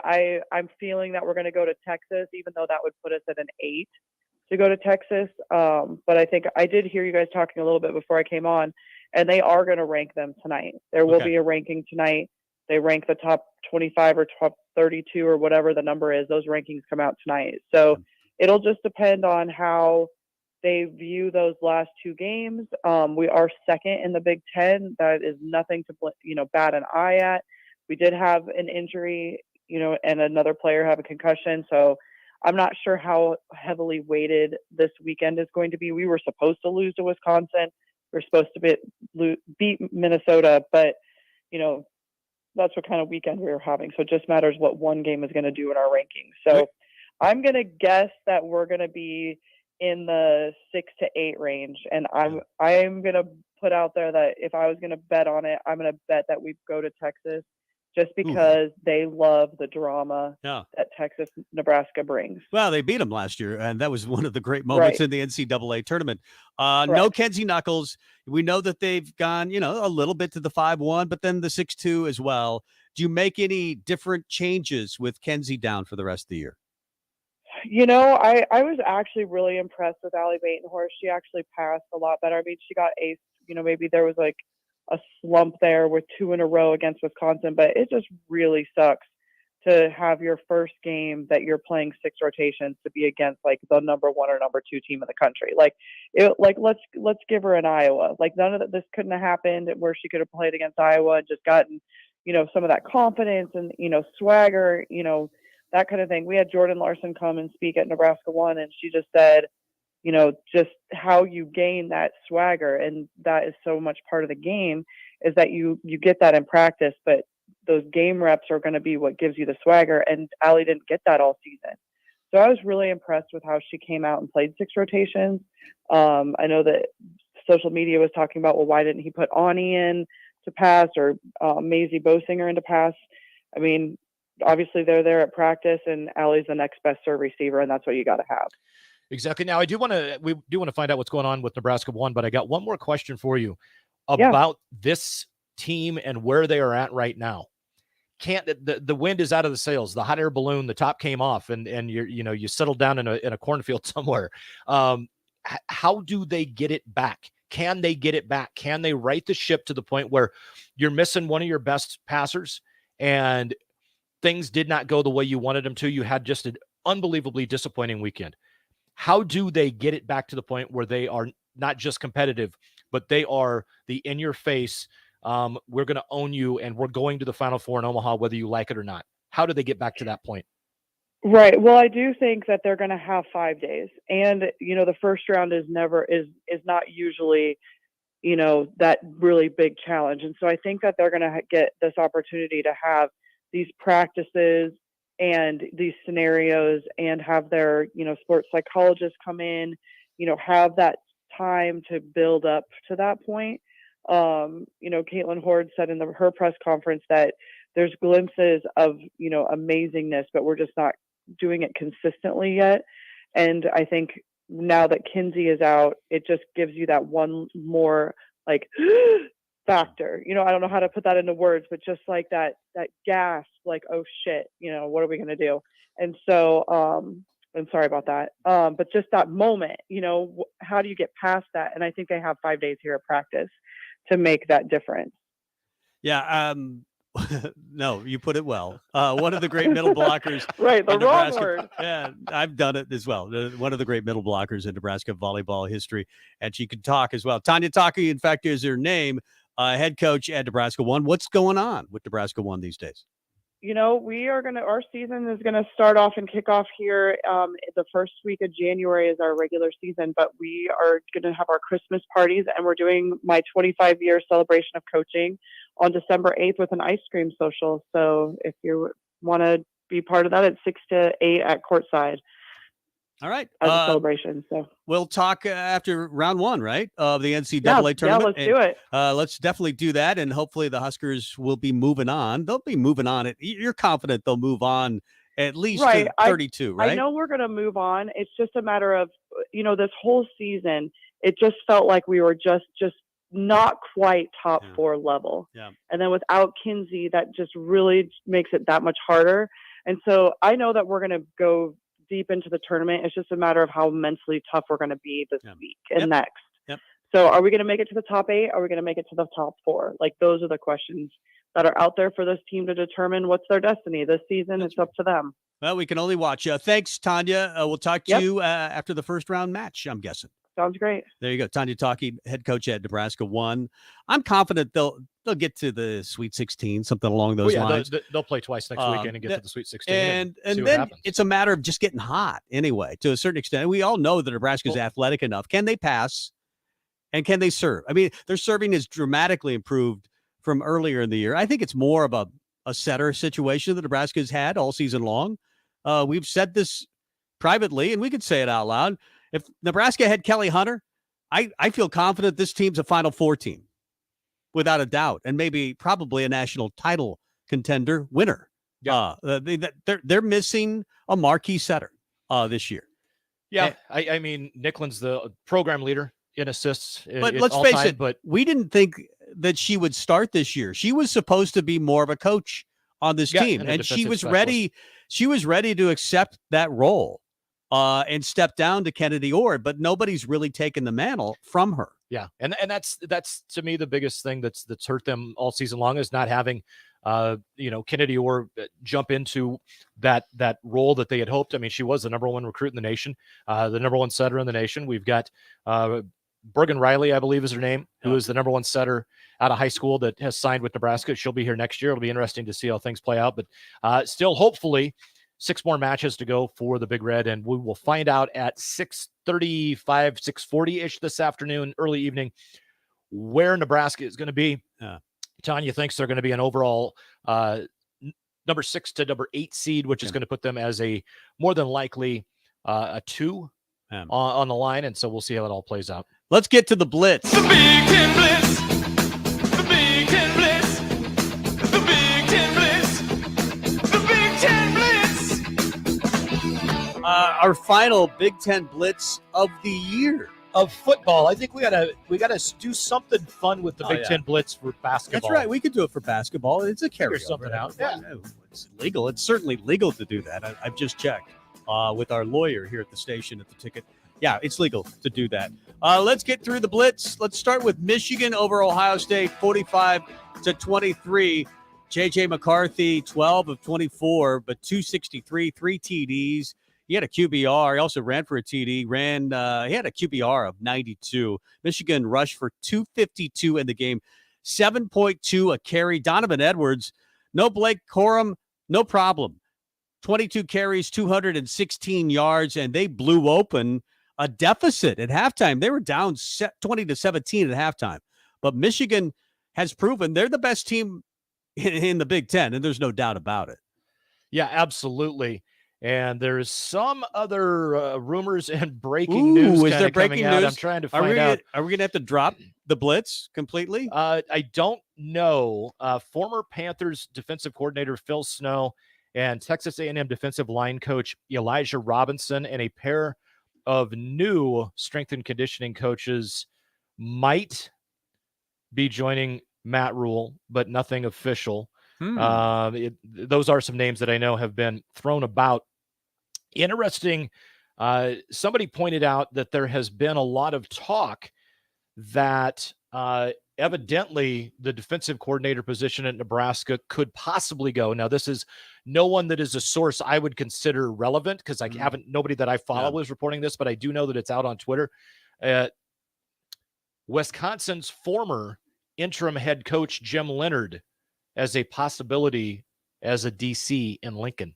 Whoa. That would be interesting. Like he played at Wisconsin. I don't see that from anyone that I trust. That's not happening. I can't see that happening. As of a day ago, we thought that he was getting the gig at Wisconsin. There's some scuttlebutt out there that could be. Like I said, that would be great to rub their nose in it, wouldn't it? That seems pretty far fetched, but of course, there's millions of that seems very fetched things that are out there. Yeah. Who knows, though? Yeah, that would be kind of interesting. Okay, so back to the Big Ten Blitz. After the Nebraska upset of Iowa on Friday, all Illinois had to do was knock off the hapless Indiana Hoosiers, and they did, but it was closer than what the 30-16 final score might indicate. Aiden O'Connell threw for 290 and 2 TDs. Devin Mockabee, 99 yards and a score in the win. Boilermakers will head to Indy to take on Michigan next Saturday in the Big Ten title game. Yep. Maryland over Rutgers. Rutgers is not good, but Maryland may be good. Their 37-0 win says that about them. I think they have one of the best quarterbacks, the 5 best quarterbacks in the league. Talia Tagovailoa, 25-37, 342 and 1 TD. They had a good day from Deshaun Jones, who had 152 yards receiving and a TD. They had Roman Hemby, I should say, 19 carries, 70 yards, but 3 TDs, as Maryland improves their record to 7-5, and Rutgers falls to 4-8. And to answer Corey on the text line, smoke right now. So, but sometimes smoke turns into embers, but when smoke gets in your eyes, I, that's a song. Yeah, I think it's more smoke on the water right now. But Michigan State wrapped up an underachieving season by falling to Penn State. I'm sorry, that just cracks me up, man. Mel Tucker, $95 million, and he's 5-7 and not going to a bowl game. Penn State knocks off the Spartans 35-16. Sean Clifford tossed 4 TD passes, led the Nittany Lions to 2 late fourth quarter TDs after Michigan State had pulled to within 21-16. You know what? They should have won that game last week. Indiana beat them last week, or otherwise they would be in a bowl game. Yeah, but they really have not played well after being 11-2 last year. I know. They turned the ball over 3 times on Saturday. They finished 5-7, not going to a bowl. It's funny. And I think that's funny. It's extremely funny. Minnesota beats Wisconsin 23-16 to win the Paul Bunyan's axe. Congratulations. They picked up the axe, and they didn't injure anybody or anything with it. It was just a nice carrying of the axe across the field. Ethan Kaliak-Manis, he is their next quarterback. Yeah. He's really good. As you remember, he came in for Tanner Morgan after he got injured, and we thought, hey, we might win this game. Kaliak-Manis was way better than Tanner Morgan and won the Nebraska game. He won this game as well, 19 of 29, 319, 2 TDs. Mo Ibrahim had an okay game, but not a great game. 27 carries for 70 yards and 0 TDs. It was really about the quarterback play and the receivers of Minnesota that won Paul Bunyan's axe. Yeah, and it was an interesting end of the game. Graham Mertz gets knocked out. Backup quarterback Chase Wolf got to the Badgers' 5-yard line. They've got it first and goal, 26 seconds left. And lo and behold, Wisconsin takes a holding penalty. And then they have a false start. So it's first and goal from the 20. And then they throw an incompletion. It's second and goal from the 20, and then there's a false start, and then there's a false start.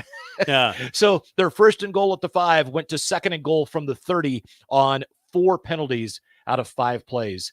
And it's the first time since 93-94 that Minnesota has possessed the Paul Bunyan axe 2 consecutive years.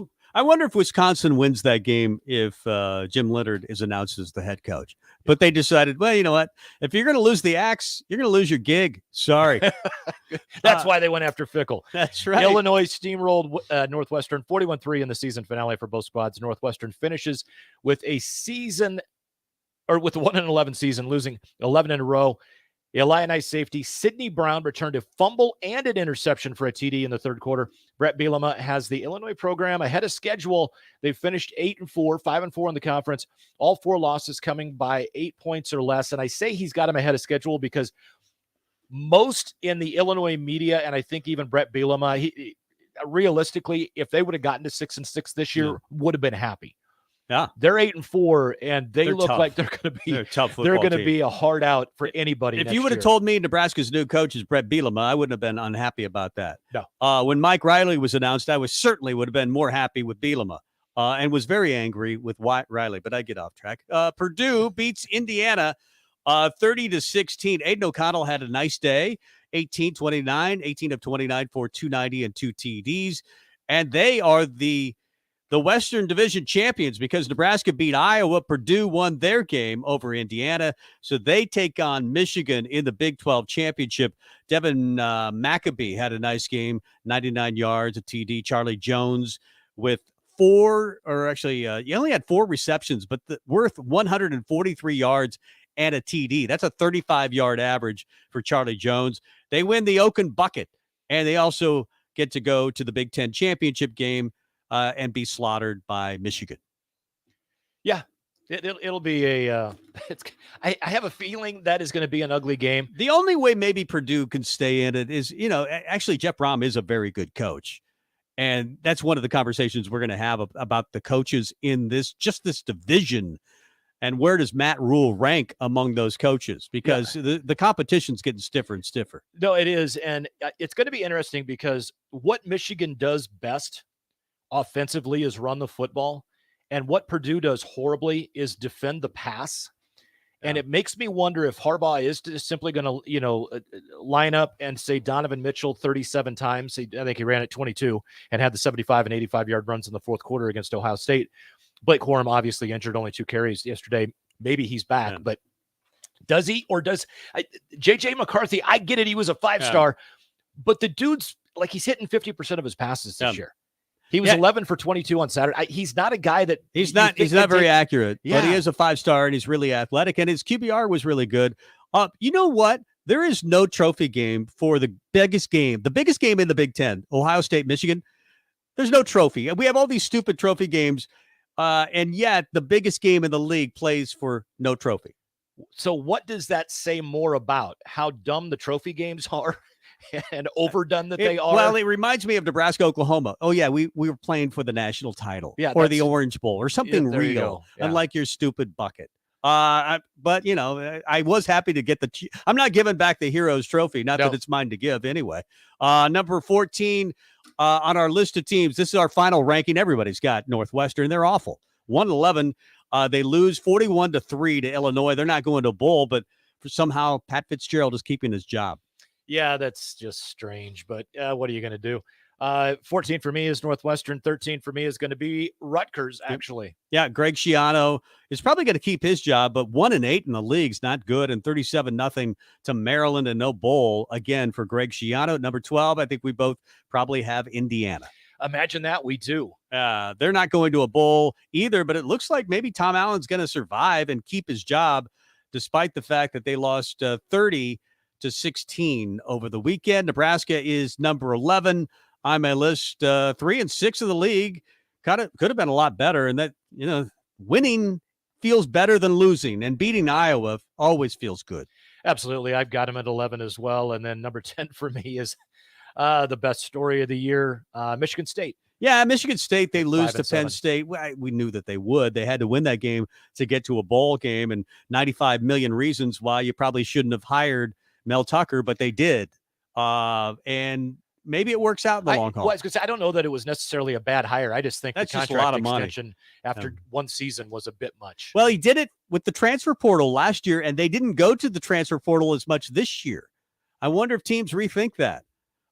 Number 9, I've got Wisconsin.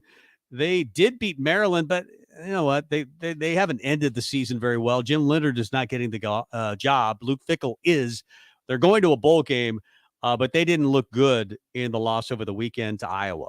No, I've got them at number 9. 8 for me. I've actually got Minnesota. I've got Maryland at 7-5. They are going bowling. They've been really good down the stretch. 37-0 was their victory over Rutgers. So a nice finish for Maryland. I don't think they're a great football team, but I've got them 8. I've got Iowa at 7. I've got Iowa at 7 as well. They finished 5-4 in the league. They lose to Nebraska, despite the Nebraska, with all their problems and playing with an interim coach. And if Iowa wins, they go to the Big Ten championship game. That's made it all the sweeter. I mean, that was so sweet that all those things happened, and Iowa didn't win the game. It was. I actually put Maryland up at number 6. I know they're 7-5, and Minnesota is 8-4. But I just got to tip the cap a little bit with that ranking. Not that they care. Yeah. But Tulia Tagovailoa, with his knee injury, he still winds up throwing for what the heck was it? 25-37 for 342 yards and a score. He's a good quarterback. And a knee that he shouldn't have been playing on. And I'm just stunned at how good Mike Locksley's kind of got it going on at Maryland right now. They're a team that I think is a little bit on the rise, but I don't. They're one of those teams I'm still waiting. I'm still waiting for a signature win. That ceiling is where they're at, though. Yeah. Can they make it the next step to get to where they could finish 3rd in the East in the last year of divisions and be, ahead of Penn State? I don't know. We'll see what happens. At number 6, I've got Minnesota. 8-4 is where they finished the season. Looked like they were the front runner to win the West for a time or two. They finished 5-4, but a nice win to end the season over Wisconsin. Yep. I have got Illinois at number 5 for me. I just very impressed with what Brett Bielema did, and tip of the cap to him. Yeah, I agree with that. I mean, they almost upset Michigan last week. They're a solid football team. And they had 5 interceptions over Northwestern. They're one of those teams, like a lot of Big Ten West teams, that if you make mistakes, they make you pay. And they don't make mistakes themselves. They're number 5 on my list. Number 4 is Purdue. Same here. They're going to play Michigan in Indy next week for the Big Ten Conference crown. And what a mess the college football playoff could wind up being if USC loses in the Pac-12 title game, if TCU loses in the Big 12 title game, and if Purdue somehow pulled the upset. Then you would have a 2-loss Alabama team back in the playoff. That would be hilarious. I like that. I always root for mayhem during the college football playoff season. Number 3, I think 3-2-1. We all have the same. Yeah. Penn State is third, Ohio State second, now Michigan with the dominance of. But by the way, to toot my own horn, I've had Michigan at number 1 for the last 2 weeks. And you have. And I've kept Ohio State there because I just like the way that they were playing far more physical than they had in years past. The loss of Travion Henderson, I think, is more of a factor with Ohio State than what maybe people lead on, because you just look at C.J. Stroud and go, he's a Heisman Trophy finalist. Well, in the fourth quarter yesterday, he proved why he's not going to win the Heisman. I think it's going to be Caleb Williams. But the two very costly picks trying to make a play, and it's one of those where whether you're a Heisman Trophy candidate or not, just don't lose the game. And he kind of lost the game or any chance they had when he threw that last little try. He tried to flick the ball to whoever it was that was standing 10 yards in front of him, and it was a bad pass. But we've never done this before, Mike, but we're late. Running What? late again. Us? I know it's for the very first time, 5th time this show, actually. We're running a little late, so we got to pay the bills, and we'll come back. I want to go through the coaching carousel. There's just a couple. Luke Fickell is the big surprise. Matt Rhule as well, new to Nebraska. What is our take? Already his coaching staff is taking shape, but some things to expect from Matt Rhule.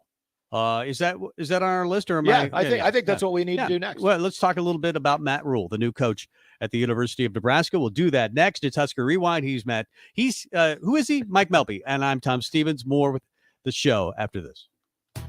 Mike Shafer here for Trek CBD. It's football season, and that means you're tailgating with friends, or if you're like me, yelling at the TV during Vikings games. Trek CBD has a variety of products that help calm me down during the games, so don't scare my dog. But in the rare cases that I yell too much, there's CBD products for him, too, and all other pets. Whether you're looking for drinkable Delta 8 seltzers, hemp-derived Delta 9 syrups for your beverages, or anything else, Trek CBD has it all at 84th and Aderman. Trek CBD done right. I think it's just vapor. Vaping is safer than smoking, isn't it? There's really not even that much nicotine in them, right? One vape pod has as much nicotine as one pack of cigarettes. My kid knows it's dangerous. 5.4 million American kids vape, and most think it's harmless. Get your head out of the cloud. Talk to your kid about vaping. Visit talkaboutvaping.org. That's talkaboutvaping.org. Brought to you by the American Lung Association and the Ad Council. Early break with Sip and Jake. You know what's going to happen. They're going to punt it. Wisconsin's going to go down and score. It was God, all the sad part. Sip, this is all very predictable. The ending of the game shocked nobody. I'm watching the game at a bar saying, "This is like watching yourself die slowly." You know how this ends. You just see it. It happened in slow motion, but you know exactly how the story is going to end. Early break with Sip and Jake from 6 to 8 every weekday morning. More of the Sunday Rewind is coming your way next. 60% of the time, it works every time. On 93.7 The Ticket and theticketfm.com.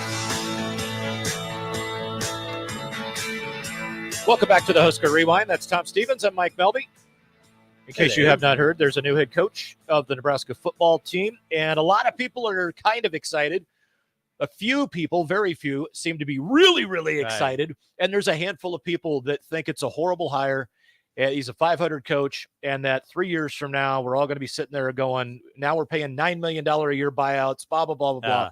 Because Trev's going to fire him in 3 years after he fails. It's exactly what you would expect from the Nebraska fan base. A couple of people have brought up on the text line that Wisconsin one-upped us because Fickell is obviously the better coach. And I guess I just don't necessarily agree with it. Fickell did. He broke the glass ceiling. He got a group of 5 team into the playoff. Congratulations to him. But he's never won at the Power 5 level. He went 6-6 in the 1 year as head coach after the tattoo gate, and Tressel was fired. He sticks around under Urban, learns some stuff ultimately takes the Cincinnati job. A couple of people on the text line kind of rip him about that. Yeah. I don't know who the better hire would have been. All I know is Matt Rhule's Nebraska's guy now, and get ready for him bringing in a lot of people that he's very familiar with on his coaching staff. He's already made 3 hires. Terrence Knighton, Evan Cooper, and Corey Campbell are reportedly going to be on the staff, and no word on Mickey Joseph yet. We have not heard anything there, but I like Matt Rhule. Is it a home run hire though, Tom? I don't know that you could say that yet. It might turn out to be a home run hire. You might have got a discount when you consider what prices are going to be in 5 years. We thought, $5 million was a lot when Scott Frost was hired, and now $9 million just seems, oh yeah, that sounds right. $9 million.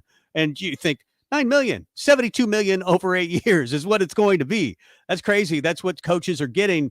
And Nebraska used to do the Moneyball thing. You try to get a high caliber coach. Maybe Bo Pelini was that, but he was kind of a bargain considering where some of the coaches, what some of the coaches were being paid. But it's just like, these sound right. He's going to pay his staff a lot of money. They're about to install a $160 million training facility. They're going to spend $5 to $10 million every year to buy players. And that's basically what it is. Let's be honest, through NIL. And they're going to pay their assistants like crazy. I don't know what the pool is going to be. Maybe $4 or $5 million. No, it was $5.5 million for Frost. So okay, well, there you go. My educated guess, and this is just simply by me reading a bunch of articles earlier today, I think it's going to be about $7 to $8 million is going to be the pool, in the for the pool. assistants. Okay, I hadn't heard that. No, it's and that's not me saying that I've heard Right. it. That's just kind of a guess based Right. on where some other staffs are with their assistants. That makes sense. And, this is actually my favorite time of year for a new coach because you get the Calabrasca tweets, that Mike Riley used to have. I think Bo Pelini's was boom, and then you knew Nebraska had gotten a new recruit. And when they just come in, already he's offering the Omaha West Side player. I think Timmy Bleekrode said he's staying, our punter. It's always good when your punter says he's staying. Brian Buschini, yes, he said he's staying too. So that's good. But it's actually my favorite time when you're trying to put the names together and then you're trying to piece together what Nebraska's offense and defense will look like because of the names that have been mentioned. So if you would like, I did a little digging on Matt Rhule and his former staffs. Oh, I'd like that. Give me a little history lesson. I have a list of names that I think you're going to hear these names as potential. One of them is going to be Glenn Thomas. He was the offensive coordinator and quarterback coach at Temple and Baylor. He did not follow Matt Rhule to Carolina. He went to UNLV as the offensive coordinator and quarterback coach, and he is currently at Arizona State, where, by the way, Herm Edwards is no longer, and more than likely that entire staff will be let go. So Glenn Thomas, the OC and quarterbacks coach for Temple and Baylor under Matt Rhule, probably would be available. Jeff Nixon was also the co-offensive coordinator at Baylor, and he was the running backs coach there. He was the assistant head coach at Carolina. Nixon went with Matt Rhule to the Carolina Panthers, and so he's a name that you're going to hear thrown about. Phil Snow has been his defensive coordinator every step of the way, but Phil Snow's 67 years old. Is he going to want to take on another rebuild and go do it again? That's kind of the thing, whether you wonder if he will. And if so, obviously he's got a proven track record. He's been able to have very stout defenses. They're very good against the run, but that's the bottom line with Matt Rhule teams is they're good in the trenches. Another name you're going to hear, offensive coordinator at Temple, currently the OC at South Carolina, Marcus Satterfield.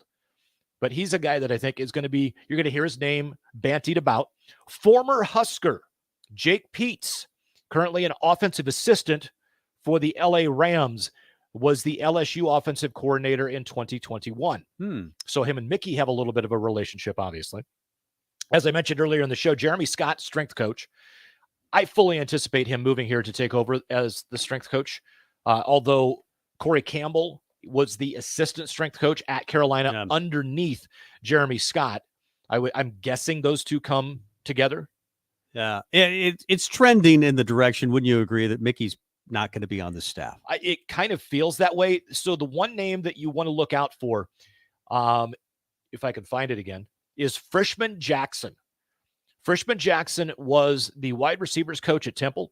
the wide receivers coach at Baylor. I don't think I've ever heard the name Frischman before. Yep, Frischman Jackson, and he is currently the wide receivers coach at Carolina. So he has been with Matt Rhule for pretty much the entire decade that he's been a head coach as the receivers coach. Does Rhule move on from him to bring Mickey Joseph in and onto his staff as the receivers coach? Don't know. One thing I'm very confident and I don't really care about, Bill Callahan, I thought he was a boring speaker, but he won the press conference. Mike Riley certainly won the press conference. He was good at that. He was a great filibuster. Mickey won the press conference. Mickey was great, and he was like George Costanza. That's what I loved about Mickey. He was in there. He would deliver a lot of great one-liners, and they would like, okay, I'm out. Bye-bye. And it was great. He left on a high note all the time. Riley, you kind of ready you can leave the room anytime you're ready. And Frost didn't want to be there, and Pelini didn't want to be there. Neither one of them wanted to be there, but at least we've got a coach that will win the press conference at a high level. And I think will be very charming in living rooms with mothers and dads recruiting. The one thing that has been written a lot about him here in the last couple of days is his ability to integrate himself to the local culture. When you go to Texas and you're not from Texas and you take over a major college program like he did at Baylor, you're not welcome. You just simply are not. You need to earn it. And he did very quickly.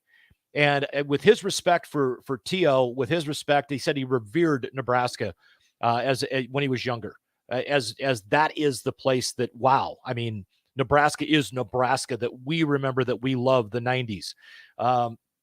And he's mentioned that a couple of times. Right. So I think the fans are going to like him. I think he's going to integrate himself to the culture. I think he's going to learn every single tradition that we ever had, everything that we're proud of. I think he's going to genuinely do his homework. And he'll implement some of that stuff, and some of his stuff he won't. He'll do it in his own way. Yeah. He's a guy that definitely will put his own stamp on it. He'll ask you for his opinion, but it'll be his decision. Yeah. I think that's who he is. Along with Mickey, Bill Bush and Brian Applewhite are probably the two other names that I think people are wondering if they have a shot at being brought back on the staff. From a special teams standpoint, Bill Bush took them over this year. They got better. Of course, he took over the defense, and then they got a lot better than they were under Eric Chenander. But Ed Foley has been the special teams coach for Matt Rhule at all three of his stops. So we'll have to wait and see if Bill Bush would be brought back as some type of a position coach on the defensive side. Special teams coach seems unlikely, as Ed Foley is currently the special teams coach at Carolina. And then another name to watch from a quarterback coach standpoint is going to be Sean Bell. That's another one that keep an eye out, that you may hear some smoke about that. You've heard some of this stuff already. Matt Rhule, 47. He's a New Yorker, played at Penn State under Joe Pa. Has made stops at Temple, Baylor, and, of course, turned around the Baylor program. Then went to Carolina, and not so well. But he's mostly a 500 coach, and a lot of that has to do with the fact that he turns these programs around and then immediately takes the next gig from Temple to Baylor, from Baylor to Carolina, and obviously didn't work out for a lot of college coaches. It doesn't work out in the NFL. Nick Saban, certainly, that did not work out for him. Bill Belichick, at times it didn't work out for him at any league, and then it did, and he became a Hall of Famer. Saban, same thing at the college level, and now he's a Hall of Famer. You never know how these things ultimately are going to work out. He is a young coach, but he did turn around Temple. He took us over a terrible, toxic situation in Baylor and turned them into a very, very good football team. 11-3, I believe, in 2019, went to the Sugar Bowl. And then you think, well, if he's going to build it, he's got to recruit. He mostly recruits Texas athletes, and then I think he'll pick and choose the guys in the 500-mile radius. He's already offered a couple of Nebraska kids, but he does have 11 players active on NFL rosters from 2013 to 2016 from Temple, then 11 more from his stint at Baylor from 2017 to 19. We know the problems Nebraska has had putting guys in the NFL. He's achieved that. And a lot of times it's three-star guys who he has a big emphasis on speed. He wants to recruit speed and then develop it. Well, and the other thing, he has made it very abundantly clear. He's not a guy that wants you to send him tape. everybody can put their 10 best plays on tape and say, hey, look at me, offer me a scholarship. He's a guy that literally wants to see them on the track run a 40-yard dash or do what they do if they are a track star with hurdles, etc. He wants speed and agility. He wants to see them go through drills. He wants to see what kind of athletic ability they have, because he knows what he wants when he sees it. He doesn't care what's on film because he knows they've got the tools to become what he can make them. Nebraska last had a top 5 recruiting class, I think, under Bill Callahan. It was like the 5th ranked class in the country. And you had John Blake on that staff, a great recruiter. I think Bill Bush was here at that time, for crying out loud. They were all really good recruiters. As charismatic as Matt Rhule is, his classes have not been spectacular. At Temple, 73, 68, 76, 61. And then at Baylor, his classes ranked 37, 23, 34. Nebraska is now ranked 33rd. So in some cases, Nebraska's ranked currently way better than some of his best recruiting classes. But again, he's very picky about who he recruits. He wants to make sure that you love football, that you're a program guy that's not going to cause any problems. And he's going to be really fussy about the guys he takes on his roster. Well, and that's the other thing. He not only is he going to be fussy about the guys that he takes on his roster, he's going to be fussy about literally everything. He is well known for being a guy that is ultra detail oriented, and he sweats the small stuff, and he expects his guys to as well. He expects a lot out of his coaches. Trev Alberts made the comment back on September 11th. He wants a grinder. He wants a guy that doesn't want to go play golf every Tuesday afternoon at 4:00 just because. He wants a guy that's all he wants to do. That's his love. That's his passion. And what you heard publicly from Matt Rhule prior to him being named the head coach at Nebraska is he has a desire and a passion to be a coach again, to be a leader of men again, to be in the locker room, to be making a difference in young men's lives, helping them not only become better football players, but better human beings. It truly seems like that's what he feels his calling is, and he feels like he's pretty damn good at it. And Nebraska's going to have a coach that is everything that Trev was asking for as far as a grinder. Let's talk a little Big Ten hoops, Nebraska hoops in particular. They're 3-3 on the men's side right now. They have Florida State tonight. Not a good basketball team. The women are hot all of a sudden. After starting slow with losses to Creighton and Drake, have now won 3 in a row. They're 5-2. So we'll talk a little hoops. Also, there's a lot of really good coaches in the Big Ten West alone. Where does Matt Rhule rank among Big Ten coaches altogether? We'll give you our rankings coming up. We've got about 15 minutes left. It is Husker Sunday. Husker Rewind every Sunday from 5 until 7. Back with more after this. A good game with good friends. But isn't it time to up the score when it comes to the food? Wings and Rings is here for every football fan. Catch the game on one of their big screens or snag a tail great pack to go. They're cranking up the heat and throwing in mad flavor this season. Stop by your locally owned Wings and Rings on O Street in Meridian Park or 48th and Old Cheney in Williamsburg Village, or grab some crave-worthy Wings and Rings to go. Make them your go-to destination to watch your team bring home the win. Wings and Rings. Game time just got better. In every office, there's 2 types of people. There are those who bring in bagels and those who eat the bagels that someone else brought in. Everybody likes the first person. Be that first person. Weekday mornings at 7:30, you have a chance to win a business box of bagels from Bagels & Joe. All you have to do is shut up, Sipple. 2 questions for you, 2 for Sip. Win, and the bagels are yours. Lose, well, you don't want to lose. You lost Monday, you lost Wednesday, you're a loser. Shut up, Sipple. Weekday mornings at 7:30, brought to you by Bagels & Joe. I grew up hearing that women are bad with money. But like many of you, I spent years paying bills, managing checking accounts, and taking care of my family. So turns out women are pretty good with money after all. And now I'm taking control of my financial future by saving for retirement. It's never too late to start, and there's a great website to help you. Check out WeSaySaveIt.org and jumpstart your retirement savings on your budget and your timeline. That's WeSaySaveIt.org. Brought to you by AARP and the Ad Council. What I know about courage, I learned from my adoptive mom. She said sometimes you just gotta hold on and know we'll get through this. Mom, we are so high up. Hold my hand. No, you hold my hand. Here we go. Learn about adopting a teen from foster care. You can't imagine the reward. Visit adoptuskids.org to find out more. This message is brought to you by Adopt US Kids, the U.S. Department of Health and Human Services, and the Ad Council.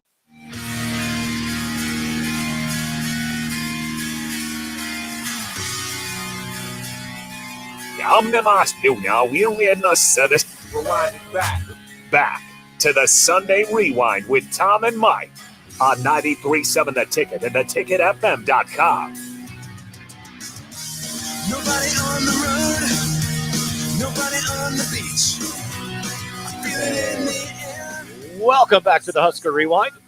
I'm Mike Melby. Tom Stevens sits across from me. And C.J. Wilcher hits a three. Sam Griesel a layup. Nebraska up 5-2 in the opening minute of the ESPN Events Invitational over Florida State. In a minute, they scored 5 points. There was a point. They're on fire. They're 2 of 2 from the field. I think it was the Memphis game. I was watching online because I was busy doing something else. They had scored 9 points in the first half of the Memphis game. Yeah. It was in not 10 good. minutes. Yeah. So this is better. Yeah, What I'm saying is they should do this more often than that. I think so. Yeah. So Husker hoops, though, the women's team looking good. We'll see how things play out. Yeah. It's one of those where Sam Habey coming back is going to be big when they get to the break. But the men's team, I was a little disappointed with the way the Oklahoma game went. Watching the game on Friday, I expected Nebraska to win that game. I just flat out did.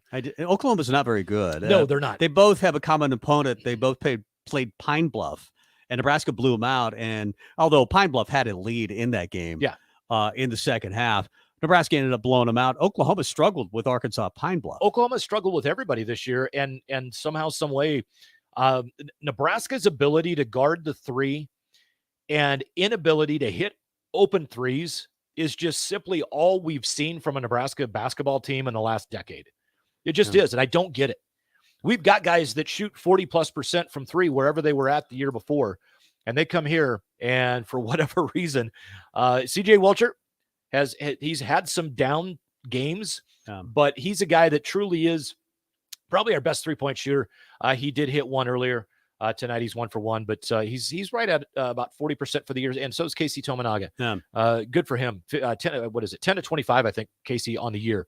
So I think the big problem with this team has been turnovers. They turn it over is. At a very high rate against Oklahoma. Yeah, shootings, they 13 times against in Memphis in the second half alone, 20 turnovers overall against Memphis.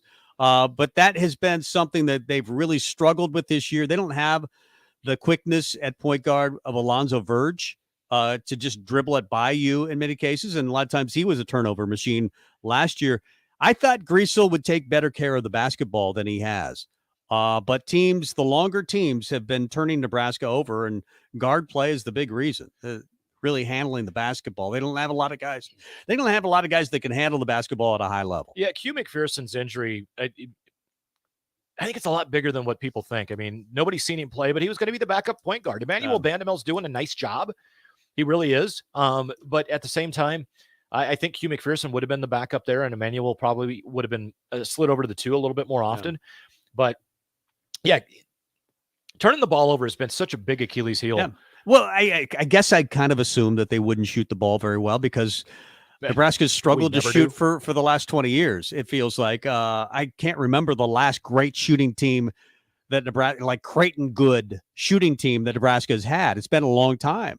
They mostly, when they win, even the years that they win, some of those Miles teams, 2014, 2015, some of those teams were just gritty. Yeah. They could get hot occasionally from three, but it was just that. It was hot for a while, and then here comes another cold spell. They had to win with grit and defense, but they didn't turn the ball over like this one has. And that's the big issue that they need to get credited or corrected. And I think Fred has already said that. This is a game they should win tonight. If they lose tonight against a bad Florida State team, 1-5, I know it's on their home gym, but this is a game you need to win tonight. Well, it really is. It's tied at 7 right now. What are we at from a time? 16 minutes left, so they're about ready to go to the under 16 timeout. But game ESPN tied up at News, 7. I believe it's on. Yeah. NCAA volleyball tournament pairings have been announced for the Stanford Regional. Nebraska is not in the Stanford Regional. However, Creighton is in the Stanford Regional. They are the overall number 13 seed, and they are in Stanford's Regional. So Creighton won the Big East Championship on Saturday for the 3rd straight season. Looks like San Diego's the 2 seed there. Kentucky is the 3 seed. Creighton's the 4 seed in that region.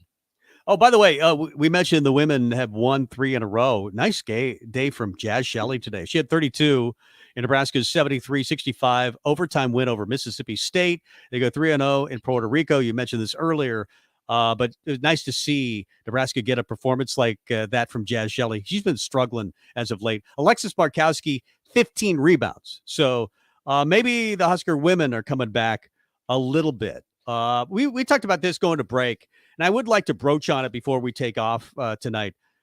But where would Matt Rhule rank for you just among Big Ten West coaches? Okay, so here's where we're at. Go back to preseason. Scott Frost was ranked as the 14th best coach in the Big Ten by several publications. Yeah, he earned it. Granted, and he was fired 3 games in. But right now, for me, if you go at the entire Big Ten, Harbaugh, Ryan Day, James Franklin, with Day and Franklin probably being interchangeable. So I think your top 3 are over there. Number 4 and number 1 in the West from a coaching standpoint for me is Brett Bielema at Illinois. Number 5, PJ Fleck at Minnesota. So number 2 in the West, number 3 in the West, and 6th overall, Kirk Ferentz at Iowa. As much as I dislike the guy, I got Matt Rhule at 7th and the 4th best coach coming in. And I put Luke Fickell at 8. I've got Jeff Brom at 9 at Purdue, Mike Loxley 10 at Maryland. And then I go Mel Tucker, Greg Schiano, Tom Allen, or Indiana's new head coach. Right. And then Pat Fitzgerald. Well, yeah, I think we have the same 3 coaches ranked in 1, 2, and 3, maybe a different order. Harbaugh's the best coach in the Big Ten, considering he was about to be fired a couple of years ago. But he's the best coach, and I think he should be coach of the year. Ohio State, Ryan Day, there's some pressure on him, but he's probably still second. Then James Franklin, 1, 2, or 3, however you want to debate 2 and 3. Then I really like Jeff Brom. I think he's done a nice job. I don't think we give him enough credit for doing the coaching with less, because he never has as much talent as anybody else in the West, and he always has kind of a gadget offense. I think you could put him pretty high. And then, it's all northern or the coaches on the western side of the division with Illinois. I think Brett Bielema, he certainly coaches Big Ten football. PJ Fleck is a great coach. I don't know how to rank them. I know Kirk Ferentz has fallen a lot for me. Yeah. Kirk Ferentz, in fact, I wonder, the buyout's like $40 million to get Kirk out of there. They're not going to probably try. But he's made some bad decisions with his offense, because we all agree if they were just mediocre on offense, they should be a lot better. Oh, I totally agree. And then, by the way, this entire list gets, thrown into the wood chipper in 23-24 when you add Lincoln Riley and Chip Kelly to the mix. It's crazy how good the coaching is. And Alberts is right not to try to skimp on the next coach. He may fail. I mean, nothing guarantees that Matt Rhule will be good. But spend the money. I mean, go get the best coaches. And Matt Rhule is, I think, by a lot of national pundits, highly thought of. I think this is seen nationally as a very good hire for Nebraska. If it works out, I don't know. No, I completely agree. And he's got a couple of guys already on his staff now. Evan Cooper is going to coach cornerbacks. Terrence Knighton is probably the defensive line coach, and then assistant strength coach Corey Campbell, all reported to be coming to Nebraska under Rhule. Nebraska down 11-9 against Florida State. Still no Nebraska on the Nebraska volleyball or on the NCAA volleyball tournament selection show. Nebraska down 11-9. I said they're 4 of 5 from the field, but Emmanuel Bandamel has got 3 turnovers and make that 4 now. And it's that Achilles heel of turnovers again for the Husker basketball team. It's driving me crazy, as a matter of fact. It's got to stop. Can somebody stop it, please? Hopefully they can. Still nothing on Nebraska volleyball. We were hoping to make sure that we could get you where they were going to be seated, but it does not appear as we will. Before we get off the air, do you have a Get Off My Lawn nominee for this week? So whatever allergy or whatever I have is who I want to get off my lawn and quit living in my head. And I'd like Iowa to get off my lawn. Did you see the trophy ceremony where Garrett Nelson had to pry it loose from the lady from Iowa? Yeah. I mean, and then they finally got it away from her, and she was like pointing her finger at the Nebraska players. Yeah. She was legitimately mad that Nebraska had taken their own trophy. Yeah. I thought that was funny. She could get up. To her, I'll give her a little respect, but the whole Iowa program, I say get off my lawn because, Iowa sucks. It was a nice win. That was so much fun to beat Iowa Black Friday. And now tomorrow, press conference, 1:30, we'll learn much more about Matt Rhule and his staff. Till then, we'll see you next Sunday. It's Husker Rewind. Thanks, Mike. See you, Tom. Bye. They say one great thing leads to another. And that's especially true when you visit a Great Clips salon. When you sit down for a haircut with the skilled and friendly stylist at one of our thousands of convenient Great Clips locations, they'll not only make your hair look great, they'll make you feel great too. And that's something you can't help but share with the world. Download our online check-in app today and opt in to get a Ready Next